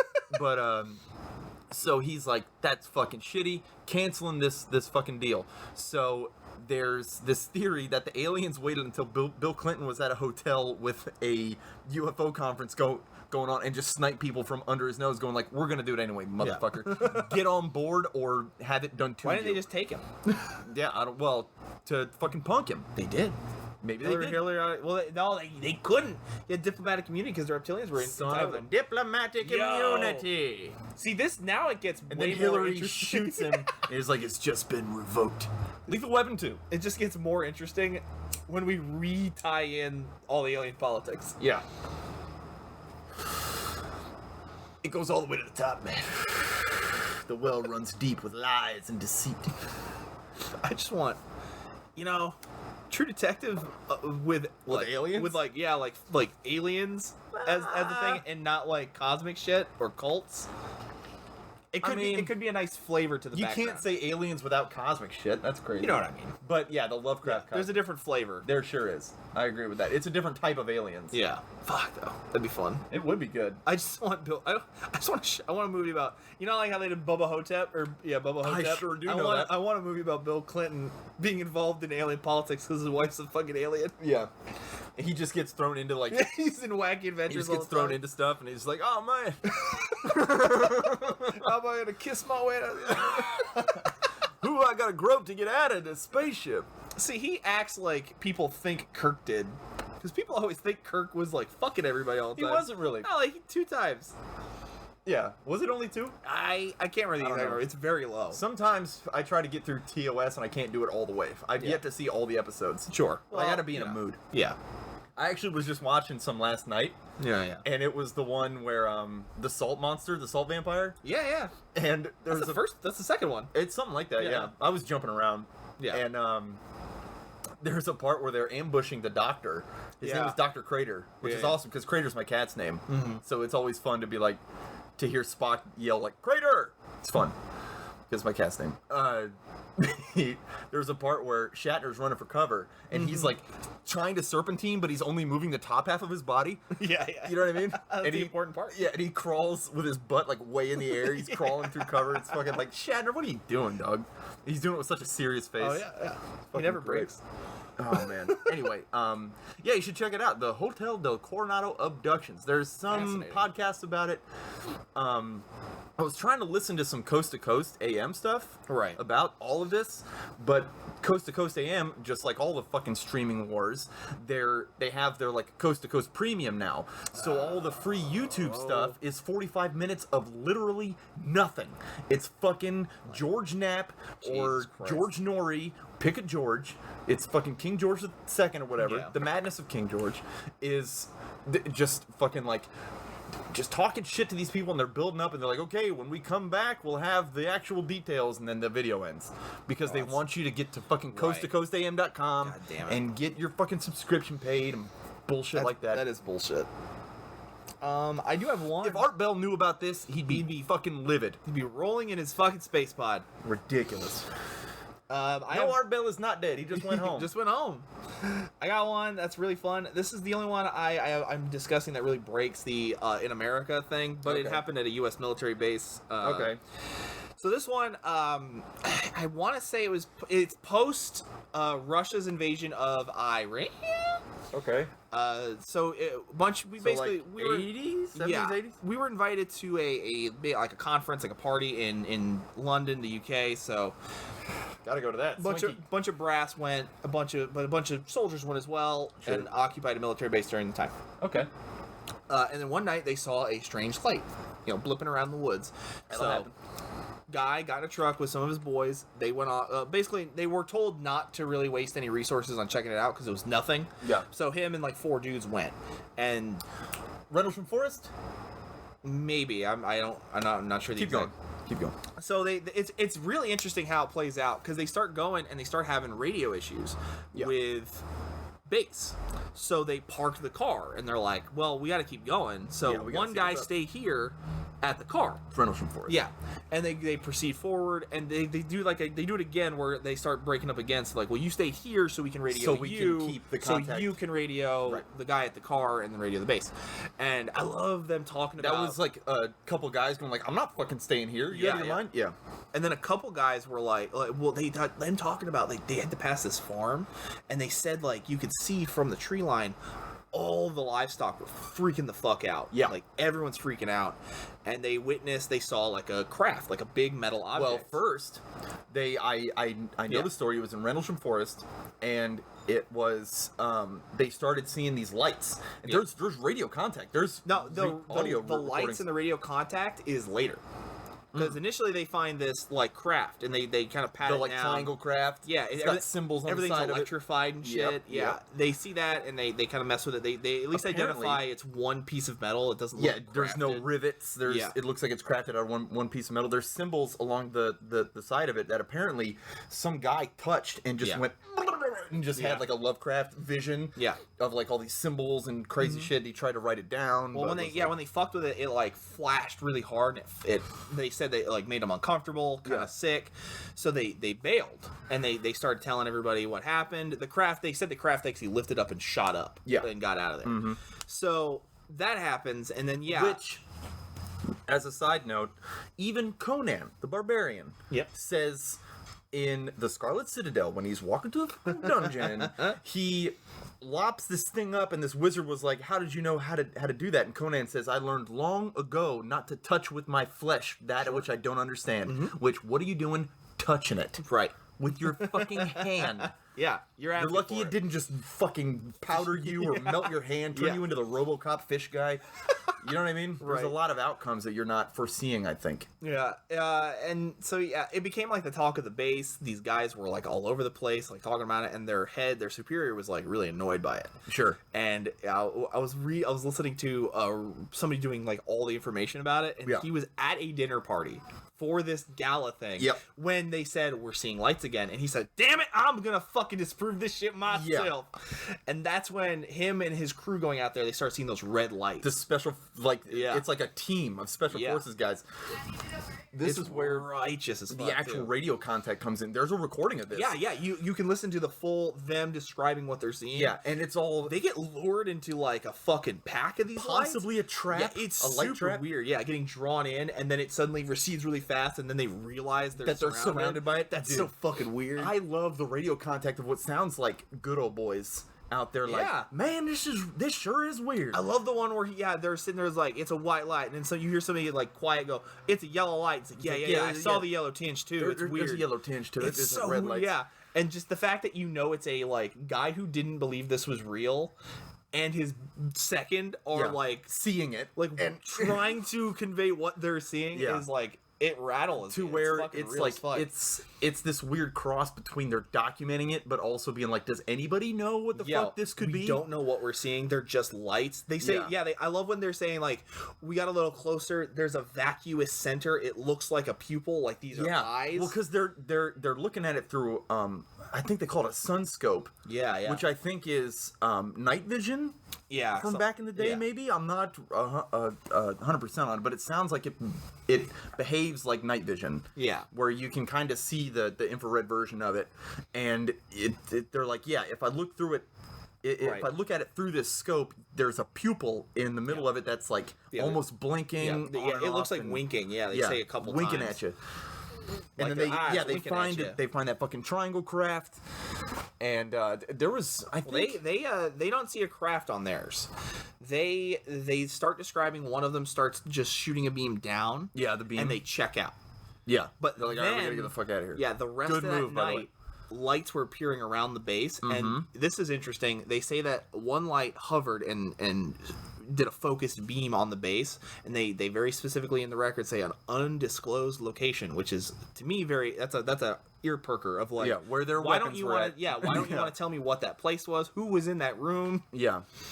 That's true. It's a neat one though. Could be literally anywhere because it's undisclosed. That's some fucking strict government shit. It's a cool one too, mainly because of that recording. Because you really like. Well, you can. It's one of those things where you're like, this could be fake, but it's like you're expecting like this commander, second in command, and like half a dozen other dudes that are like the guys he picked to go debunk this thing. Are all like, I see it. It's fucking weird. And there are some serious dudes too. It's the stuff. It's the trick they play. Well, it's not always a trick, I don't think, but it's a lot of. I love like military dudes who are like, I don't know what the fuck this was, and I know what pretty much everything is. Pilots and stuff who are like, I know what aircraft is. I fucking work in it. And I don't know what that is. When somebody who should know is just empty has no idea, you're immediately like what the fuck is it? For real, like military pilots and stuff, it's like nothing can move like that. Nothing move that fast and bank like and just like right angle turn without like that fucking without atomizing. What the fuck is going on here? That was a cool one. Rendlesham Forest is the Rendlesham Forest encounter, the Rendlesham Forest event. You can probably find it. It's fuck, dude. The only thing that forest is famous for, I'm sure, unless 100%. There's like elves in there or something. But that's a fucking really cool one. I actually have that written down. See? Ambush in You'll Florida. Google. It's a fucking super cool one. It's a really cool one. It's mainly the Any of them, you can hear the person actually talking. Serious dudes going like, I don't know what the fuck this is. Yeah. And they're so like, they're not panicking. Nope. It's the level-headedness of them just trying to be like, it's a red sphere of light. It's then when they start saying like it's flaking pieces of itself off. Yeah, like they say it's sparking like metal. molten metal. Off it. You're like, what the fuck? It's guys like that because they're out there for fucking business. Like these are like military dudes, so they're not freaked out because they're like, are we gonna get in a firefight with this thing? They just don't know what they're doing. Yeah. It's not. It doesn't seem hostile to them or anything like that, and they stay like hundreds of yards. Yeah, they don't engage with it necessarily. No, they're just following it, and they're like, I like certain little touches of it where he's like, yo, kill the flashlights. Yeah, you know what I mean? And he's like, kill the lights because you're like, oh shit, like what if it sees us and we don't know what it is and then they get led into the fucking possibly a trap or. There's also a really fucking chilling one where in the report they talk about they note when they're going in that the cattle is uneasy like the previous report. Right. But they note as they're leaving the cattle is fucking petrified. Super calm. Yeah, they're all just like they're sitting like very still. They specifically state they look like they are scared into submission. Like they're not having it. Damn, that was a cool one. And I had heard about it, before digging into this bullshit as I tend to do. And I kind of touched on it a little bit again just from this research this go around, but I didn't dig into it nearly as deep as I had before. And I just love the idea of peaceful light orbs getting in contact with fucking spec ops, good old boys who are like, what even is this out here? Super cool. Yeah, you could do it's one of those things where it feels like a movie I'd want to watch of just like colonial marines encountering something and not knowing if this is going to be diplomatic or not, or if. But they're like pretty cool so far. Yeah. We're not going to jump in anything crazy. It's like that movie Arrival, but on a really small scale, where like hostilities are kind of maybe mounting, but they're not sure. That's a good one too. It's a great one. I liked Arrival a lot. Yeah. Good old Denis Villeneuve. Of course. Can't wait for Hype for Dune. I cannot wait for Dune. It's gonna be great. Do you have another? I mean, I can talk about more. I mean, I've got at least one more I would like to go into deeply. Yeah, you know about Dulce Base? That sounds really familiar. Dulce Base is an underground desert facility where a million, not a million obviously, but a facetious million of alien species are working together with humans making weapons, making hybrids, studying people. They say it's part of the Eisenhower deal. Right. And apparently, according to some, there was a infraction in there. And the deeper you go, the more aliens you're in contact with, until finally, like, way deep underground is only aliens. And they think that's where the aliens at the center of the earth have drilled into the bottom of Dulce Base and started doing some fucking shit that even the humans don't know about. And they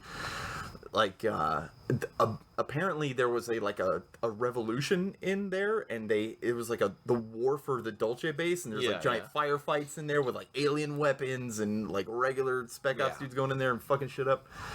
Like, that's a fun one too. That's like that's a fucking like a D9 level movie where it's all about like you go in and it's just the main character like learning the microcosm of Dulce Base, each level, the politics of each level. It's like fucking Half-Life. Yeah. You're like, as you get deeper and deeper, there's like you pick up like more alien gear as you go on. That'd be a rad too of like get a new guy and a guy who goes in there all the time, and he's like no, you can talk to the Greys on level 2, but you can't talk to any Greys level 4 or 5 because they're under the Emperor of Venus. Like, exactly. You can't do this. Like, they're under different jurisdictions, and there's certain levels that you can't even get to because it's only aliens down there. No humans are allowed at all. Like the elevator goes and he gets out and is like, this is level 8. He's like, no, this is level 13. He's like, what about the other 5? And he's like, well, those don't exist like on our plane. Yeah, they're kind of adjacent to us. They're there, but like we kind of pass through. You can't perceive them, so there's no sense even building it. They gotta atomize you and reassemble you in a different plane of that. Yeah, and I don't. It was like, well, I haven't worked the kinks out in humans yet, so it's kind of like a whole thing. Yeah, you might be inside out when you get to the other place.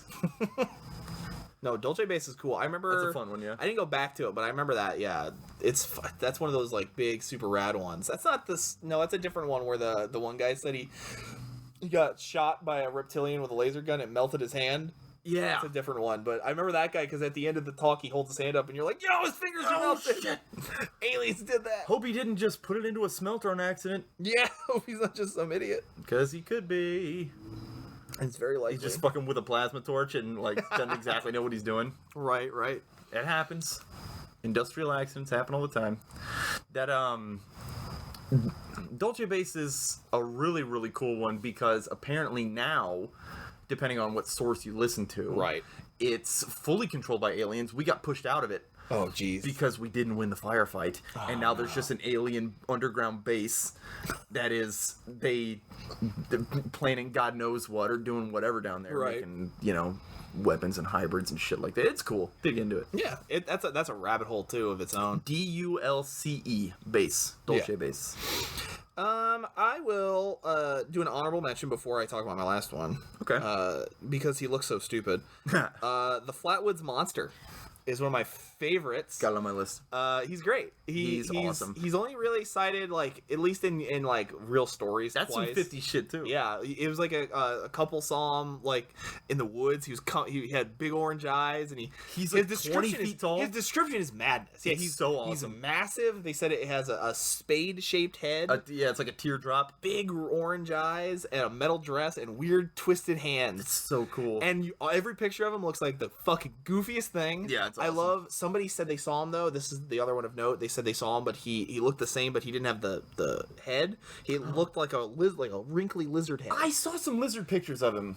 And so a lot of people think that what you see is a hood, like some kind of like a thing like a cowl or a helmet. Sure. Which just makes it hilarious to me that there's this old lizard floating around in this robot suit.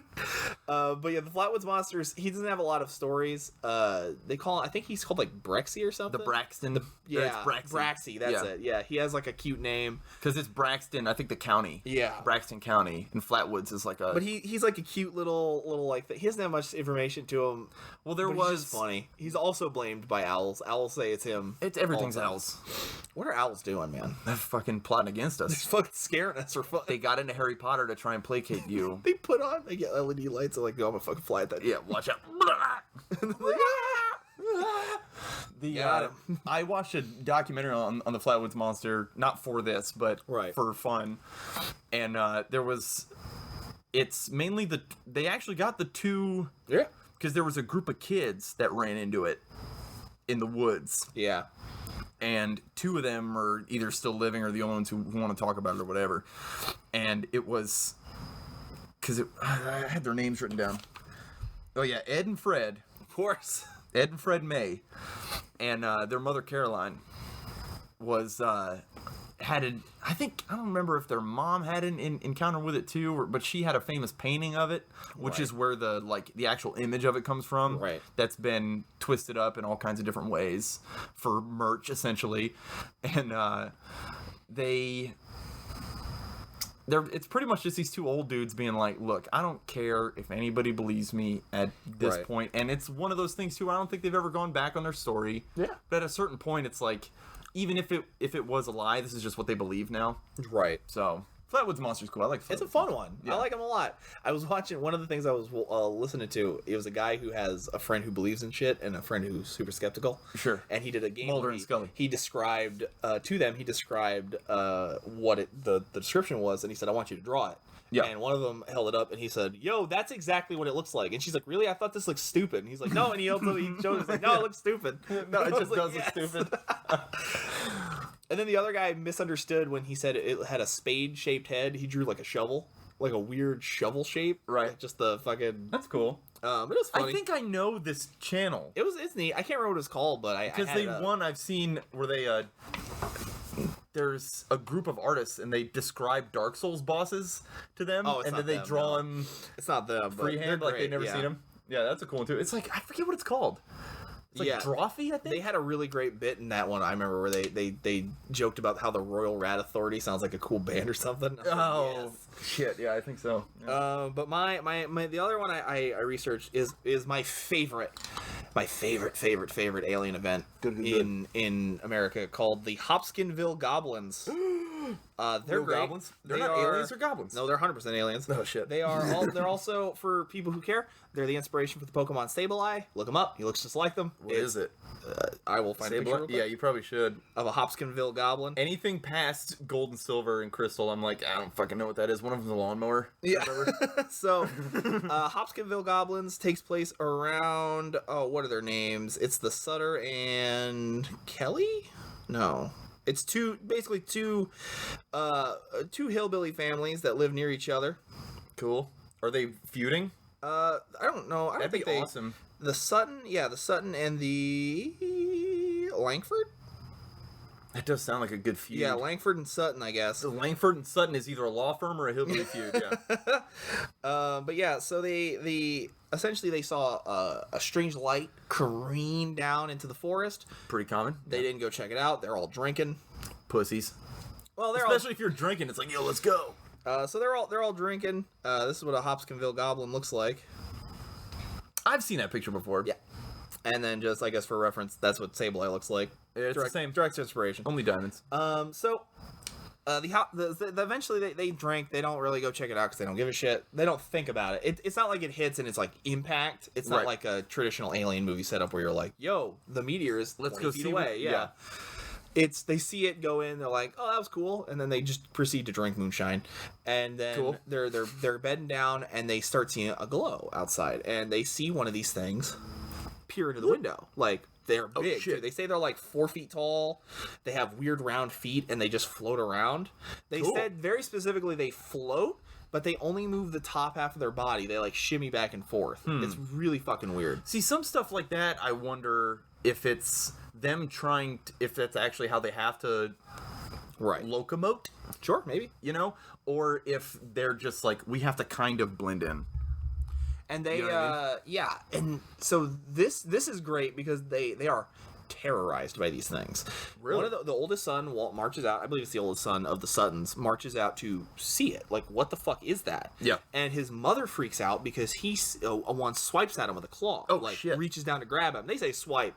But I'm like, maybe it was trying to grab him. I don't know. You don't know what Either one is they're weird. not Yeah, great. they're weird. Yeah. They're little weirdos. And they start firing at them. Well, he says he hits one directly, like, square in the chest with like a shock, like slug. And he says it goes back and then just kind of like whoop, and like floats a little bit and gets it right back up, almost like you're in the water. Like you just whoop. Shit, they're impervious to bullets. They're bulletproof, and they spend this family is just like, what the fuck do we do? They're all drunk. They're all trying to figure out what to do, and these things like proceed to try and get in the house, but not like really aggressively. But they just keep trying to like prod. They try to open windows. They try to like they're tapping at walls. They're fucking around. They're reaching at people anytime. They're they probing get to a for gap. weaknesses. Yeah, and it's just this great story of these fucking.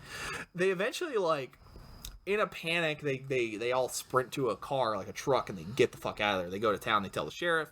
The sheriff is like, I guess. So they get a posse, they go up there. Right. They say very specifically, I think it's a deputy says that they did note that the woods near the Sutton farm was illuminated. Something was glowing in there, and it receded as they got there. Okay. They had found no signs of these fucking things, so they were like, hey, quit drinking, we're going to sleep. Yeah.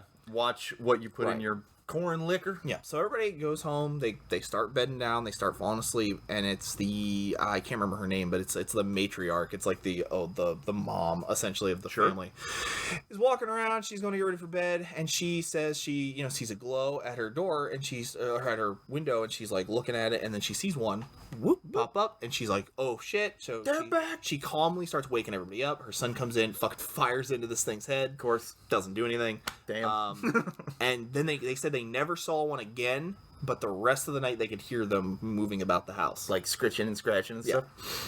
And but they've never seen them again. Huh. But it's just this one random event where these, mostly, again, the official explanation is that they all got drunk and saw an owl. Fucking owls, dude. I don't know what they're doing, man. But I love the Hopkinsville Goblins. I love the combination. Hey, look here. If you square chest with a slug and owl, it just explodes. It dies, yeah. It just explodes. Right. I like It's got a beautiful combination of a really unique alien. Yeah. It does look cool. No one is clamoring to include the Hopkinsville Goblins in any of these interplanetary politics. Like, nobody goes, well, the Greys and the Hopkinsville Goblins. Nobody brings up the Flatwoods Monster either. Yeah, like, that's true. That'd be lovely, though. It is. Well, because they're weird. It's interesting that this is the only, because the Flatwoods Monster, at least, there's like 2-3 people on separate times that have seen him and encountered this creature out there. But the goblins, they're just that one time, right? Unless there's another one I don't know about. As far as I know, that's the only. Because I've heard this story, and it was just that one time where it's just like this unique looking.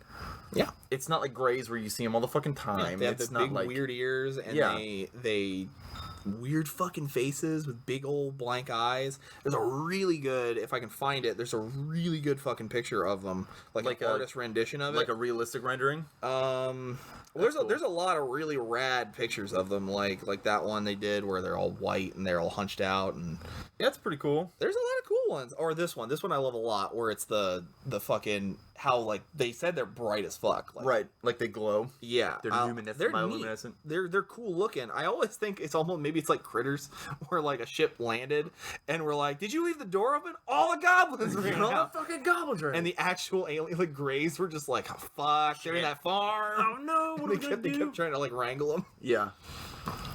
That's a fun little side mission for destroy all monsters or destroy all humans. Yeah, destroy all humans. The Hopkinsville Goblins. Destroy all monsters is a Godzilla movie. Yes. Okay. Because nobody ever uses them again. They're never cited again. That is interesting. It's a one-off, but they're so like iconically drawn that even a famous Japanese game developing company has ripped them off for Pokemon. You would think that someone would at least lie about it. Right? That they've seen them before or something. No, never. I think, you know what it is? I think it's because they're like capricious, and they don't talk, they don't really have technology, they don't do anything other than harass drunks. They like just a hillbilly family ones. Yeah, they just kind of bother you. They're not. I think they're not like conspiratorial, and they're not sexy. Like you can't plot, like there's no grand conspiracy involving the Hopkinsville Goblins, and they're probably not coming down to bang you. Not them anyway. Yeah. But yeah, I love them a lot. They're probably my favorite one outside of probably my favorite one in general. Sure. I like them a lot.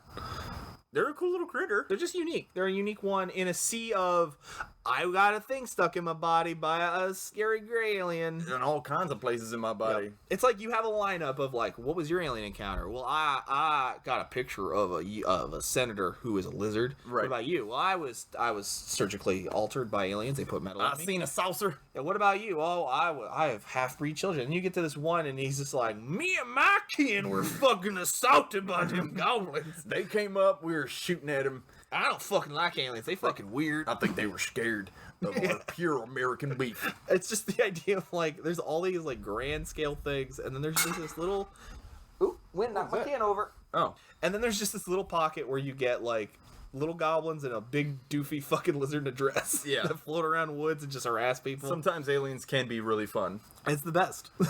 But I don't really have any more I want, or I think are worth kind of diving into. There was one time that I was on a beach in my adolescent years. I was very drunk. And I was running around a beach, and I seen at the water's edge, there was like a mass, of like, it looked like a bunch of, it just looked like a pile of stuff. Right. So I was like, oh, cool, someone left their beach gear here. Sure. And the tide took it, and there might be like a cool towel or a cool t-shirt in there that I can just like wrap up. I'll take home, wash it, and be like, look at this t-shirt I found on the beach. And I went up to it, and flippers came out of it. And flopped, and I was like, it's an alien. It landed in the water, and I'm like, why am I the one making first contact? It's like, that's totally drunk to be doing this. Totally my luck that drunk Zach makes first contact with an alien species. It turns out it's just a sea turtle coming to lay eggs, and I left it alone because you can't fuck with them. Oh, okay. For a second, I was like, Zach, how did you get out of this alive? This alien show? It was just a sea turtle. Yeah. And I was like, oh no, she's coming to lay her eggs. I'm sorry. And then I was like, it doesn't speak English. It's the same as if an alien was crawling. It might as well have been an alien. Because I'm just going to be like, my bad, and leave it alone. Yeah. if it was an alien, it was just like, please help, and you're like, oh fuck, super drunk and panicking, and it's like, what? What is the matter with you, Come human? back with a shovel, and it's like, Blur, no. I think it was being aggressive at me. It was waving a thing, and it was like, here's my keys, click, push the button, oh, come help me. Yeah. And then you were like, it looked like a knife or something. You're like, shit, kill it. I know it was waving crystals at me. I didn't know what was going on. I didn't have any idea. I didn't have time to think. It turns out I could have got a Star Kid suit. Yeah. You know? Yo. But I was just too wasted. Fucking And... real talk. That's a deep cut for some people. Oh, really? Like, barely any people saw Star Kid. What? I love Star Kid. I saw Star Kid in the theater, Is that bro. cool? The evil one's like a weird, gross bug fucking Yeah, suit. dude, That's he's so cool. awesome. Yeah. He has to pee and it comes out of his chest because Yeah. they're made for little gnome He people. chews up his hamburger first. Yeah. It's like a Removes little all the ball. toxins. Yeah. It's a little turd. That's a fucking... Pure like protein and Yeah. minerals. That's a good movie, man. That's a cool, yeah. I saw that shit in the movie theater. Oh, nice. Yeah. I did not. I saw it on cable. That's totally fine. Yeah. Well, I mean, speaking of movies, wanna get down? let's get down with our movie of the night. Movie of the night. We watched, even though I said we probably wouldn't, but we watched Fire in the Sky. Because fuck you, we do what we want. Because honestly, if I had remembered Vast of Night, I may have suggested it, but on the top of my head, I was like, Fire in the Sky is just, at least what we're talking about, is probably the best. I like going for, if we're going to be doing stuff like this, I like going a little more, you know, Right. back in the past. Right. You know, Vast of Night is good, but it's only been around for like a year. Sure. So, And honestly, Fire in the Sky is like perfect for what we're discussing. So yeah, nails the mood for sure. I don't remember when it was made, but it is. It I looks like said it while 80s. Yeah, it might be 89 or early 90s at least. Right. But as we were watching it, I said it. I stand by it. It is dramatic reenactment, the movie. Oh, absolutely. It looks like a high quality dramatic reenactment done up in big budget scale with big budget actors. Right. It is. We made the joke that it's an Unsolved Mysteries bit, like just waiting to cut. Yeah, where it's like, it should freeze frame and Robert Stack comes out and just like, yeah. Travis, I forget his name. Travis Walton Walton. was missing for 5 days. For those who don't know, Fire in the Sky is based on a real event. It is based on the disappearance of Travis Walton. He went missing for 5 days while him and his friends were doing a logging trip for a government contract. They saw a strange light. Upon investigating, Travis Walton was struck by it. A fire in the sky. Yeah, they never said it. I know they didn't. But We they made that said, joke a lot. They said fire so much that we kept just waiting, kept yeah. adding in the sky to We it. kept being like, it looks like a fire in the sky. And then it didn't happen. You were like, we're going to be fucking real excited when it finally happens. Yeah, when they say it, we're going to stand up and cheer. It's going to be great. But yeah, he is struck by the strange light. His friends panic and leave, but when his friend Mike returns to help him, he is missing. He goes missing for 5 Totally days. gone. Well, this idiot gets out of the truck. They see this thing floating there, and he's like, wonder what it is. Looks cool. And he goes out there and gets tractor beam thrown around. Yeah, he gets like, boom, like pushed down to the ground, like thrown across the field a bit. And they're, rightly so, probably are like, get the fuck out of there. Right, yeah. But his best friend, Mike, foreman of the logging crew, is like, I can't leave him out here. You guys get the fuck out of the truck. I'm going to go back and look for him. I can't leave him here. Fucking our man, Robert Patrick, fucking rolls in there. Oh, man, I can't wait to talk about it. Yeah. So, yeah, well, that's essentially the story. He does, Timothy Walton? Timothy Walton? What's his name? Travis Walton? Travis Walton. That's his name already. He does get he does reappear, and it's a famous story. Well, that's kind of it is.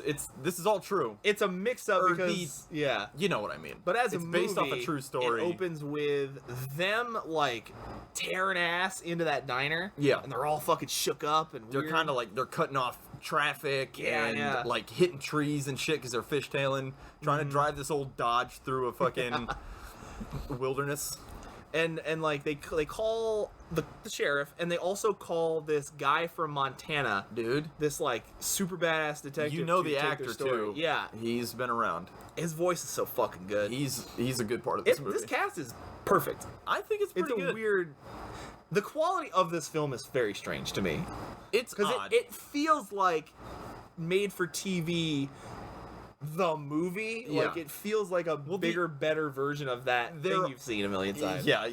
They dial it up a little bit, but there is some of the acting in it, even from people I know are good actors. It's like, all right, I don't buy it. Right. You know what I mean? Right. I feel like this was a practice take, and you're just running through the lines, Sure. in wardrobe. But especially for like Robert Patrick, there's sometimes because it really focuses on him and his like pretty much his life falling apart because people think he killed his best friend. Yeah, his life, he gets divorced. Yeah. Is you can see a shit falling apart, and which was strange to me because like there's a little bit of tension between him and his wife, but he keeps coming back and being like at the intro scene where Travis first shows up, he rolls up on after he grabs the donuts out the window and goes to him and is like, "It's you and Katie again are going at it," and it was like because they don't really fight. No, they don't. There's that one time they have like a kind of a raised voice. Yeah, he has a moment where he tells them that he's like, "Yeah, I don't think we're gonna make it." Yeah, but you never see this. And it was like, why? Yeah, what's going on? I don't get it. It's weird. It's maybe they didn't want to show domestic like abuse or violence. That could be, but they could have like more arguments, or but they also probably could because these are real people that this happened to. Yeah, they probably didn't want to make. They don't want to paint. They don't want to paint an enemy. They don't want to make Mike look abusive. They don't want to make him look bad because then it makes him not sympathetic because he's supposed to be like you're supposed to feel bad for him. It also makes it to where maybe you don't buy the story because he's being a dick to his wife, but also the wife is a real person and you don't want to make her look like a fucking nagging bitch. It's kind of like thinks her husband murdered his friend. You know what I mean? It's kind of like In Pursuit of Happiness, the Will Smith one they did because that's based on a real dude's life. I've never seen that movie. Yeah, well, that's based on a real dude's life too. Yeah. And in the movie, his wife is like, you gotta move out. We can't be together, or like, so you're like, oh, that sucks. It makes the wife look like shit. Yeah. But it's because they left out the part where he was like beating her, like he was hitting her a lot. That's not like, good. He's on the street because he beat his wife. Yeah. And they leave that part out pretty wholesale because they want him to be sympathetic. Sure. Well, movies for you, huh? Yeah. But so they start giving their story, and you get them. Maybe the most unrealistically movie part of it is when he shows him riding his motorcycle around, and he's like going on the sidewalk and he's snatching donuts out of a lady's hand. For sure. It feels like it almost feels very Spielberg-y. But yeah, I could see that. Yeah, from there on out, they try to play it very like real, and they don't show you see the light in their story. Yeah. But further than that, like most of the movie it's just the drama. Them dealing with their friend's missing and everyone thinks they fucking murdered him.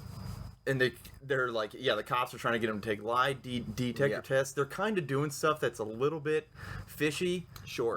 They're one of them is like a criminal. One of them's a drifter type guy who has a criminal record and is like everybody kind of knows him and Travis. Travis did not get along. Yeah. We made that joke when they're recounting the story. There's a part where like they threaten each other with chainsaws, and then it cuts back and the cop questions it as if they had just said it. And I was like, "You left that part in, huh, guys? The part where he threatened with a chainsaw? Why? Not helping your didn't murder him thing." There's chunks of it because I like know the story, but I never dug into it. Sure. So like what they added for the movie and stuff is kind of lost on me a little bit. There's mostly stuff they left out. Right. Yeah. Like there's a whole thing where like one of the pervasive theory because they in the movie though I think they say that they lost the contract, whereas in real life they got an extension. Like they did get an extension to finish the work, which a lot of people think is the motive. Yeah. A lot of people think that's why they did it. What was confusing me is why. And, probably because they made it into a movie, so they made Travis really look relatable, and we don't know, just a good old boy goofball out there in Arizona. If you're just watching the movie, you don't know what these guys are really like. Right, so it might be the fact that Travis was like a fucking no-count goofball idiot, and he's fucking banging Mike's sister, and they're best friends, but only because they've probably known each other forever, you know what I mean? Sure, there's only four other dudes in town our age. Right, it doesn't track to me that Travis would be the one to get killed, and they're all covering for it. Yeah. You know what I'm saying? Well, the detective has that great moment where he's like, I don't think Mike did anything, but I need to know why he's lying about it. Like, right. I don't know why he would lie. That detective's like on it though. He's fucking he puts awesome. everything together. He puts everything together the same way that the actual real life investigation did, where Right. like he was like, well, this is why they might do it for the extension. Well, he says get out of it, but they did get an extension. That's in the real life. But he even brings up they have the National Enquirer. What he leaves out too is that the issue they discovered that the group had involved a $5,000 reward for a real alien event, like a real proof of aliens. See, that's a problem. So there was a big thing about that where it's like, well, these guys knew about that. They were hard for money. They needed an extension. They could have done this to get money out of it. And for only $5,000 though. I mean, there's six of them. That's a decent amount. I mean, it's $1,000. 75 money. Yeah, 1975. That's true.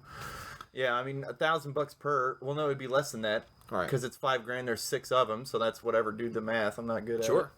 But yeah, it's money's money. In the context of the movie, though, there's no some motive. There's some key changes to what's happening to make them seem a little bit better off. Yeah, to make them seem like more truthful. Yeah, which is fine, but it's got to track like. Realistically, where it's like, all right, why would they be doing this to get out of their contract when they need the contract for money? Yeah, that doesn't make any sense to me. They're not going to make any money off of. Nobody ever makes any money off of being a fucking a truthful person. You know what I mean? Like, or a truthful UFO guy. If you're running the circuit trying to make bank off it, it's like, all right, I kind of get what you're fucking doing. Buy my book and blah blah blah. I get it. Do my thing. Yeah, but these guys are just like good old boys from Montana. Yeah, what are they doing? Like They need this logging contract. Why would they kill a dude? And why would that be the guy they kill? Yeah, you know. Yeah. So if I'm murder police in the realm of the movie, I'm like, okay, something clearly is going on here. Yeah, kind of like the Montana cop was doing. He's like, I don't understand. Yeah, he's trying, but he's skeptical. He doesn't buy any of the horse shit of alien invasion stuff. And this is also at a time because there's a big stink about the lie detector test. Yeah, which that's a big thing. Is the investigation had so much evidence in the real life case that was muddled because they passed their fucking polygraph. So everybody was just like, "Yo, something happened to Travis." Yeah, but back then polygraph wasn't known to be as flawed as it is today. No, yeah, it was magic. It was like exactly. Which goes both ways, because if everybody knew that it worked right away with no issue, why were they so hesitant to take it? Right. Which is always, I mean, even in old school murder investigations, that's always the thing. Is like, well, why don't you take a lie? What are you trying to hide? Right. You know what I mean? So, but then like the guy, the drifter dude is like uncharacteristically like wise about the situation. He's like, that machine tells you lied, even if you didn't. It's over. That's what makes me a little wary about the situation. Is them having that like modern day foresight. You know what I'm saying? Yeah. Where he's like, well, what if that thing doesn't work and everybody just thinks it does? Is like, is that? I mean, I'm not saying I don't know if that happened. I'm not saying he couldn't think that way, but it's like, well, what's the likelihood of them thinking that way? Right. When in this day and age where it was seriously just like a magic truth telling machine. So there's that, and plus there's the fact that Travis reappears. Yeah, so that adds more to the fucking motive of logging contract bullshit because Travis shows back up. He's not dead. They just needed to like keep their mouth shut and sweat it out for 5 days of Travis living in the woods or whatever. Mm-hmm.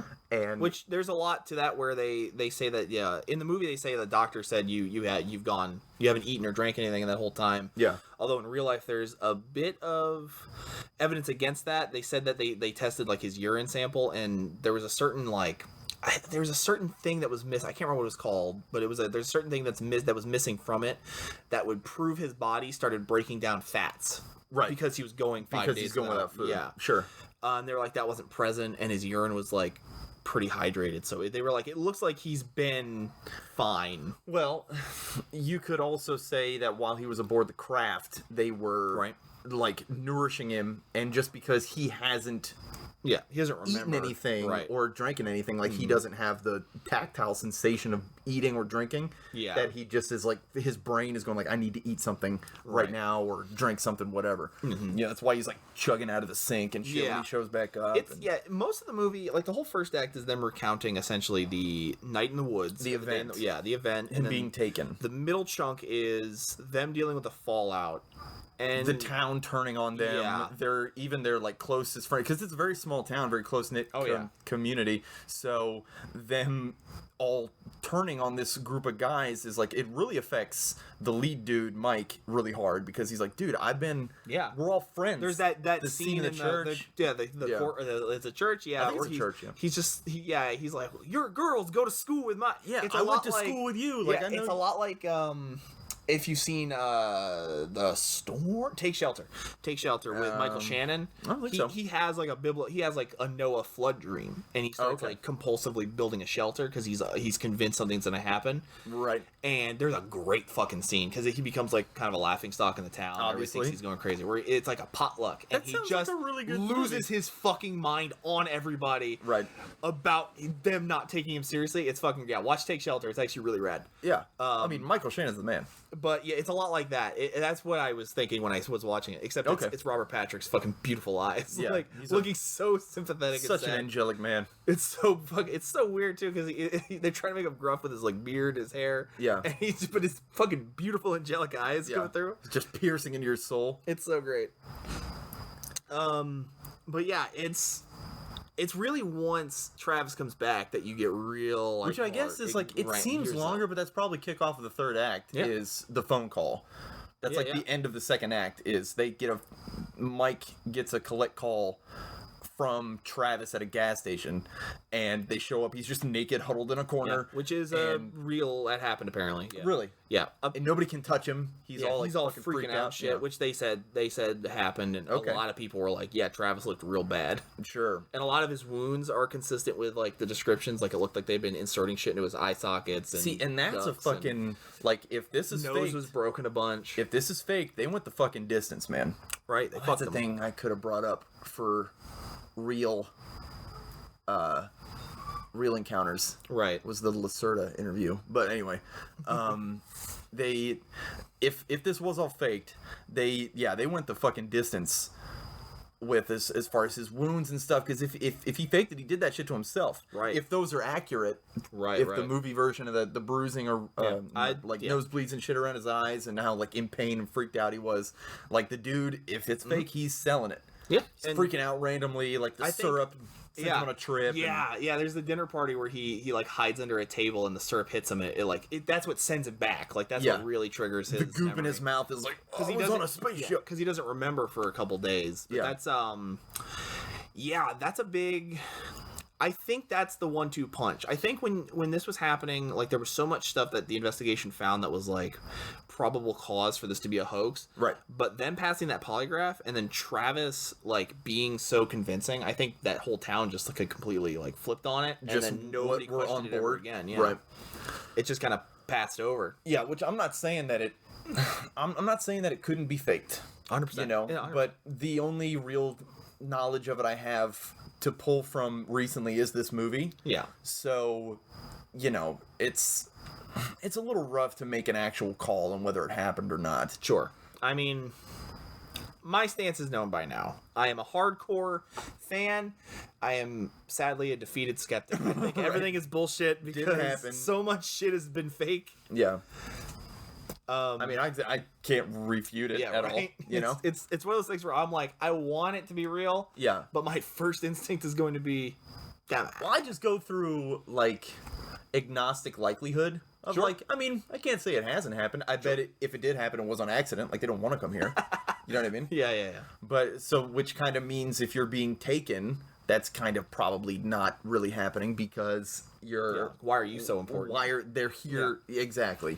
And a lot of times it's not random too. But anyway, well, that's the thing too. I wonder if they, if Travis got taken because he approached them, or because there's no. It's almost a unique circumstance because like it seemed like the craft was just present in the mountains. Yeah, and then they're like, oh look at dude, Travis approached them, and they like flung him and then yanked him. Yeah, might as well see what's up with these humans while we're here.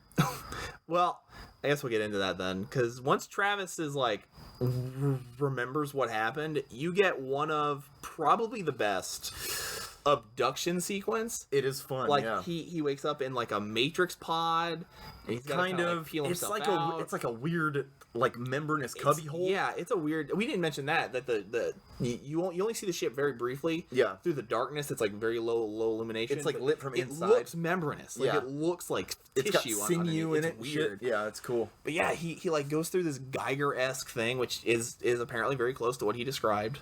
Really? Yeah. There's cool. a great. I mentioned it when we were watching. There's a great fake out. There's two great fake outs where the Montana cop's going and he sees like The red come lights down. come over the thing and he like looks out and it makes you think it's like a UFO. It's like, oh shit, he saw one. This movie's kicking off right away. But it's just like the train yeah, warning it's just taking a down. railroad crossing. It's a very good one. divider. But there's another good one for like more Alien fans where he sees grays, like traditional grays floating around. like you would think aliens. Yeah. And he goes down there and look at them, and they're just like empty spacesuits that have like a weird fleshy interior, kind of. Yeah. They're gross.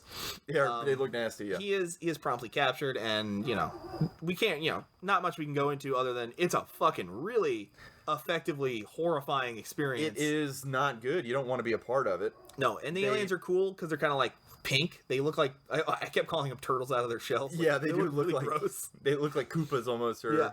what were they called? Goombas. Yeah, but so you live his experience, and it's real, honestly effective. It's what I remembered the movie for. Very like into teenage years, I was like, dude, Fire in the Sky, because that scene specifically. Yeah, it's the highlight. Yeah, it's definitely where the budget went.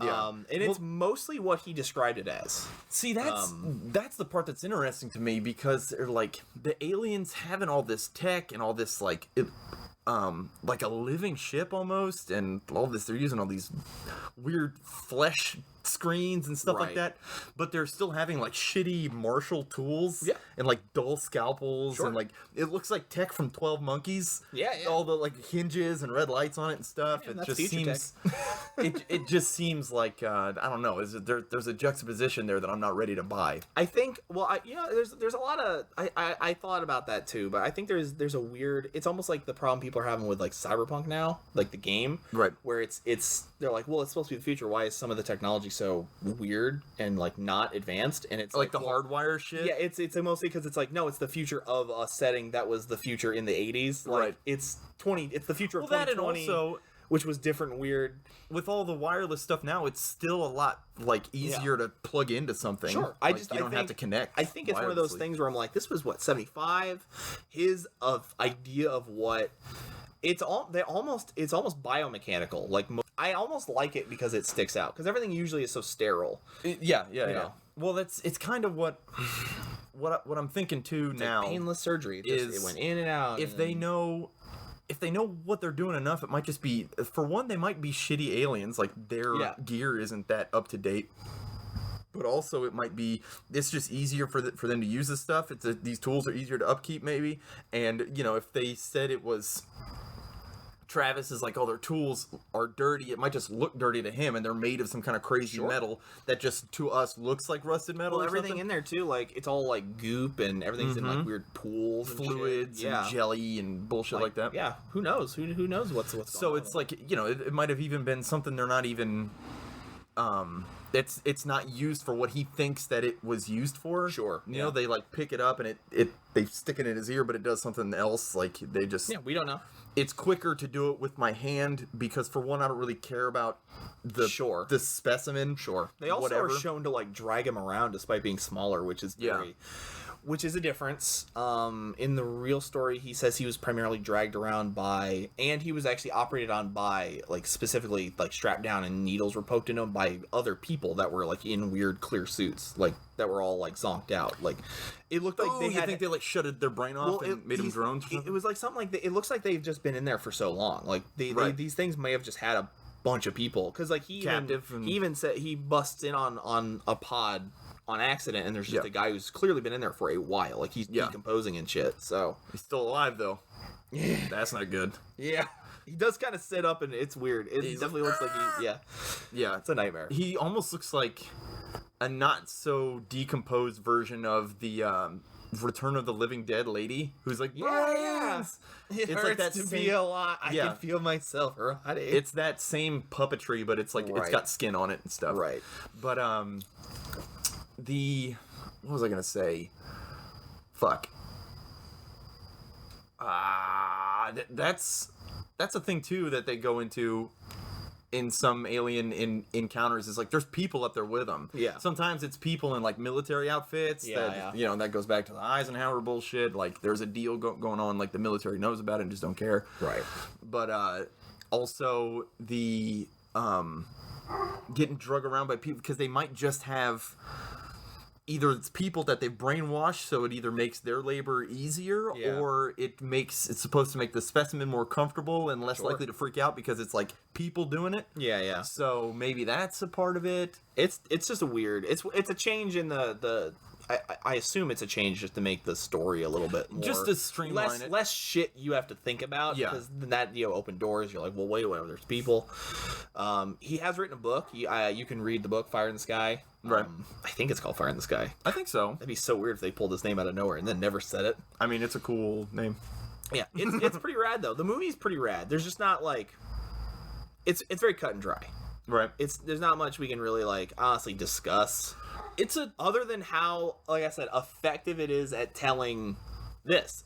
I think it's the jaws of this very niche bit of the genre. I could agree with because that. it's mostly just it's such a pure story. Yeah. It's just what it is. It's a very compelling like situation. Yeah. Oh yeah. You know, you're with it the whole way. Especially in I like the touch of it being a small town, and when they start to get turned on, they're like, "Fuck you, man! Like we know each other. You know I'm not full of shit. Why would I make this up?" Which adds credence to them making it up, because nobody would think that they are. 100%. And it's like no, it probably would be people like people you don't expect to do things are always doing things. Yeah, that's why they do things, because you don't expect them. Yeah, because they're. How many times has a serial killer been described as look just like everybody else? Yeah, he was just quiet. Just everybody else. Nice guy.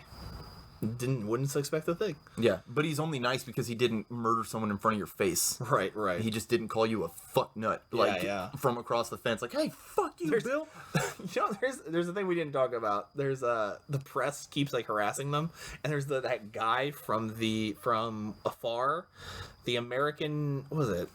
The government guy. It's like the American Field Aerial Research or some shit something like that. Yeah, which is so great. But yeah, they're only in that's it a for cool name. Afar. Yeah, they're only I wonder in if it for that's a real. little bit. I hope if it's not, somebody needs to make the 1950s Men in Black or something, which is about that dude did kind of look like he stepped out of like the fucking 30s or something. You were like, when is this taking place? Because that guy feels out of place. That guy's suit is clearly like from a bygone age. It's the vest, I think, is what does. He's even got the little recorder too with the little. I was like, where's his monocle? Does he have his spectacles on a chain? Fucking asshole. His bowler hat. Trying to sell me bushels of corn or something. You fucking prick. I'll fucking kick his ass. Fire in the Sky doesn't even have a conclusion, really. Travis comes back. You get to see his memories. Honestly, after the cop from Montana goes, well, if anything happens, call me because I'm done with this shit. And then it gives you like a flash forward where it shows you that Mike got divorced and is living in the mountains with looking awesome. Yeah, I was like, he looks like a lion if he was a person. Yeah, he's so cool. He's got his hair grown. He looks like a fucking like a Marlboro commercial. Yeah. Or a country music sensation. Yes. Yeah. You know, from that and age. Travis goes to him to reconcile things because they fractured off screen. It seems like they haven't like talked in like 2 years. Yeah. You know, and Travis is like, dude, what the fuck? He's going to work, and he sees a billboard for a motorcycle, and he's like, fucking MT Motors. Yeah. There's a whole thing with MT Motors. MT Motors, which sounds not like it's not gonna work. But yeah, they reconnect, and then it just gives you it gives you that weird bit at the end where he's just like, I just want to get out of here before they come back. And he's like, I don't think they're gonna come back. I don't think they like me. Which is like, maybe you are the only person they seemingly let go. You were screaming a lot. Yeah. So, but also like, how do you know they're not coming back? Yeah, you don't know, Travis. But then it gives you like a Sandlot, like a here's where they are now, but only for Travis and Mike, and the other guys don't get anything. And the lie detector guy. Yeah, it just says that. But that's only because they passed. Yeah, they all took their test again and they all passed. They brought him up again. Who cares? Yeah, at this point, it's like a shitty version of the Blade Runner test. It's dude, if the Blade Runner, if the Voight-Kampff test has the same success or accuracy rate as the lie detector test. Everyone's a fucking Republican. Yeah, we're just gonna be shooting all kinds of people. Or retiring. I would say don't take our honestly, don't take our lack of much to say about Fire in the Sky as a note of quality. No, it's fine. It's pretty fine. good. It'd be like us trying to talk about Jaws, because like, how much can you really say about Jaws? I mean, it depends on if we did a whole show where we're like, Jaws is much better than Fire in the Sky, but it's Jaws. I would say that. Yeah. Yeah, it's not fair. It's Jaws. It's the performances in Jaws over this movie that really make it fucking. And plus, sharks are actually for real. You know what I mean? So yeah. Well, it's more just that like the plot is. It's one of those things where it's the plot is so straightforward. Yeah. That it's mostly just us being like, remember that one part, or you remember that performance? Yeah. Well, there's not much to say about Fire in the Sky, but it's very good. It's situational tension that I think is pretty fucking compelling. If you're into alien abduction stories, like Fire in the Sky is your jam, for sure. Well, it depends on what kind. If you're trying to talk about what this movie is talking about, and this is how it affects people that think it actually happened to them, right? You know what I mean? This is the movie for you. But if you're trying to be like, yo, I want to watch a crazy alien movie, you're not going to enjoy this. No, this is because it's mostly just like town drama, like a group of people dealing with like how the fuck do we explain to people what we saw? Why isn't anybody believing us? And it's like, well, because we saw aliens, so of course nobody's believing us. I think, like, warning up front, like it's like a dramatic reenactment on a budget. Yeah, you know, it's a damn good one, but it's really got that tone and that feel. And I was like looking up, I was like, oh, this guy directed a bunch of X-Files. Like, it definitely looks like and you really get that feel of it. Yeah, it's well shot. I think the movie looks great. It's one of those movies where I'm just like, no, Fire in the Sky is like a solid, I don't know, 7 or 8 out of 10. Like, it's incredibly competent and above average. Yeah, dude, 7.5 is like pretty accurate. Yeah, I'd go as far as 8 as far as my personal enjoyment of it. The some of the acting gets a little I can tell you're acting. Yeah, it's like that's why I like the comparison. I'm like, it's definitely like a drama. It's like a TV drama. Super apt. Yeah, it's a great reenactment. It's a fantastic reenactment. You know, I think that's pretty apt. And then they give you. I want to edit Robert Stack. We should. The end of it so bad. Like the credits start rolling and he walks out. Yeah. And it's like, so if you know anything about where, if you have any information on where these aliens are now, please call 1-800 Robert Stack. Right. I will personally answer the phone. It will be me. I have nothing else going on. Let's see. Yeah, I might be. I mean, just about it. It's mainly the plot. Because that was the thing. I'm like, really, all we have is to say what the plot was. You know what might have been better? Talk about the differences between it and the real stuff. Yeah. And the weird jokes we kept making. Sure. What might have been cool is if they made it. I don't know, if they made it seem more like it could be a fantasy. If you're really. Because the movie doesn't try to make you decide whether they're telling the truth or not. Yeah. We just know that that's happening because we know the real story. Right. You know what I mean? So that's what's actually happening. But the movie goes, no, this fucking happened, and nobody believes them. Yeah. You know what I mean? Yeah. It doesn't leave it up to... It might be a little more impactful maybe if they... if they tried to make it more like they were covering something up, and you as the audience had to make up your own mind. Yeah, right. As if the real story was happening, you know. But because it was made by the people who wrote the book and got abducted and shit like that, they're like, no, this fucking happened. Yeah. And nobody believed us. It's telling the story of the book and not the event and necessarily. Not the it would be great to see this movie from the Montana detective's point of view. Right, it's not the outside looking in. That would be a pretty good movie too, is if they, it's all, the whole thing is from that Montana cop's POV, and you don't, that's the thing, though, is you would never see, you wouldn't see the spaceship, you know what I mean? Or you could show that whole same movie actually, but it's just, this is their story that they're telling, which is kind of what happens. That's why you see it, is because they're all at the bar, and it's going one of those things that this would benefit from being like a 5-episode miniseries. Sure. where you get a whole episode. I mean, the beginning whole episode, cop episode, yeah, where it's just him finding stuff that could prove that it's bullshit. Sure. And then like you do an episode where you do the episode where they tell the story of what happened. Mm-hmm. Then you do the episode of like the investigation or something, or like the reaction to it. Yeah. You could do the town blowing up, and third episode, I would do a whole episode of the detective finding all the evidence required to say this is a hoax. Yeah. And then that episode fucking ends with them finding him. Like he resurfaces. Right. And then the fourth episode's all that shit.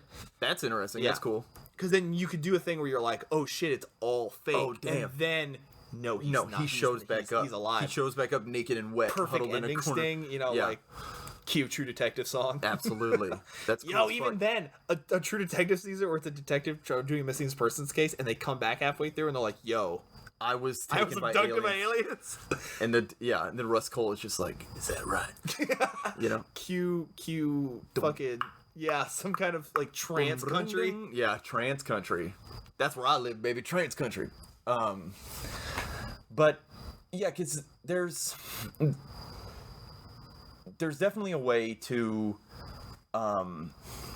filter it to where you're making up your own mind, because you could do the whole the Sure. super famous scene where he's actually, the aliens are sticking stuff in him, Yeah. you know, but do that, he wakes up, you do it the same fucking way they did it, but it doesn't, let's say it triggers, or it just starts like he's sleeping or something, and then he wakes up and he's been in like the hypnotherapy, Right. regressive shit, and that's where it's everybody, as soon as he wakes up, everybody's like jaw dropped, like, what That happened to you? Yeah, exactly. Yeah. Now you could do this really well. You could do, I mean, Which, not to say that so it wasn't many done things well. could be done better with But you could- 5-episode miniseries. Yeah, you could shift it and make it be more like in line More with neutral. Yeah. Right, exactly, and not, well, like I said, it's just the issue with this alien encounter movie is being made by people who buy that this motherfucker had an alien 100%, encounter. So you're gonna get that. Yeah. It's The through that lens. The lens is that nobody believes them, not, Maybe it didn't. Maybe they're Yeah. making it up. Yeah. Right. But all in all, it's a very good watch. It's one of those things where I recommend it very safely. Like, I think most course. people will enjoy it. I enjoyed it thoroughly, and I don't think I've ever seen it all the way through. I've known about it for fucking ever. Right. Obviously, but I don't think I've ever actually sat down and watched it. Mm-hmm. Probably caught it on TV or something. Sure. It seems like something they'd play on like USA. Yeah. Like back in the day. Not now. Yeah, but back not in the now. day. Because now it's just like Burn Notice reruns. It's and Monk and Burn Notice. Monk and Burn Psych. Notice. And fucking, I hate Psych so much. But yeah. Yeah. It's good. I like it a lot. It's really good. Me too. I don't know. Yeah. I think we're out of things to say about it. Probably. Aliens are awesome. I mean, I got more shit to say about aliens. We love aliens, yeah. Yeah. Well, I mean, this is, like I said last week and mentioned, I think, in this one, where we'll probably have, I don't know, another 2 or 3 alien episodes at some point in the future. Well, I think we should now start to like whittle down types of aliens. Yeah. Well, like, know? doing the reptoid, like, conspiracy, that Sure. could be its whole Gray thing. conspiracy. There's fucking a million of them. Do ancient aliens as a whole thing. Yeah. Like, that could be a whole thing. Sure is. Yeah, there's so much we could do. That's the thing, is I had to, when I was like, I'm going to do aliens, I was like, we need one to do that's just like a good start. Or else this episode is going to be 6 hours long. Yeah, Americana encounters and abductions, fine. I mean, this one's already probably going to be our longest one just because of how we've been pushing hard. How long is it? It doesn't matter. Who cares? Yeah, it don't matter. I don't know yet. We'll let you figure it out. Get a stopwatch on. You'll see. Well, at 2 hours and 17 minutes. Yeah. Fucking time codes. So I do have our next movie, our next topic and movie, because I'm not an unprofessional schmuck, and I actually remembered to look up what we were doing. Nice. I've had episodes where I've like picked up my phone like while you're talking, and I'm like, I need to pick the next topic because I've realized I didn't think about it. Right. So One day at a time, man. yeah, One day at a time. Well, it's 2 kids' life, I know it. Time just sinks away. It's that fucking quarantine life. It's that missing time, dude. I've been abducted. Abducted. You've been abducted. Abducted. I'm coining that term. I've got so many half kids.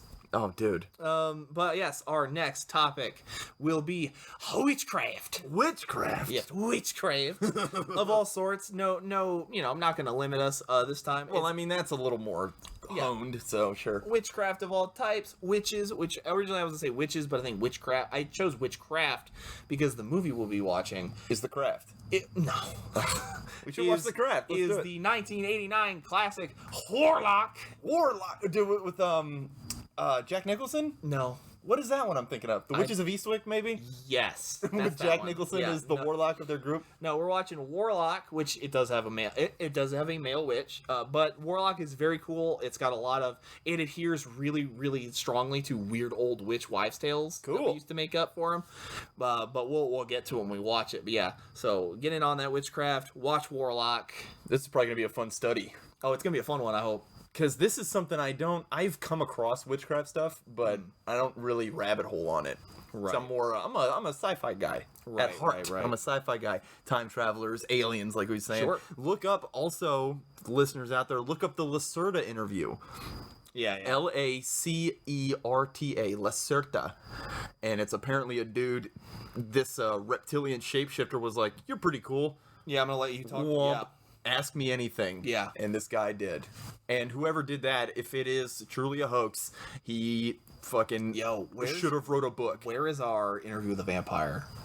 About like The Lacerta interview. But where's that movie? Oh, I don't know. That'd be a great one. Dude, what if it's just a fucking Argonian lady playing the piano? I want it to be the same plot. Yeah, he's like, well, before I became a reptilian, I was a plantation owner. Yeah. in New Orleans, circus. It's him like the fucking alien lady watching a sunset on, or a sunrise on a movie theater, crying. Yeah.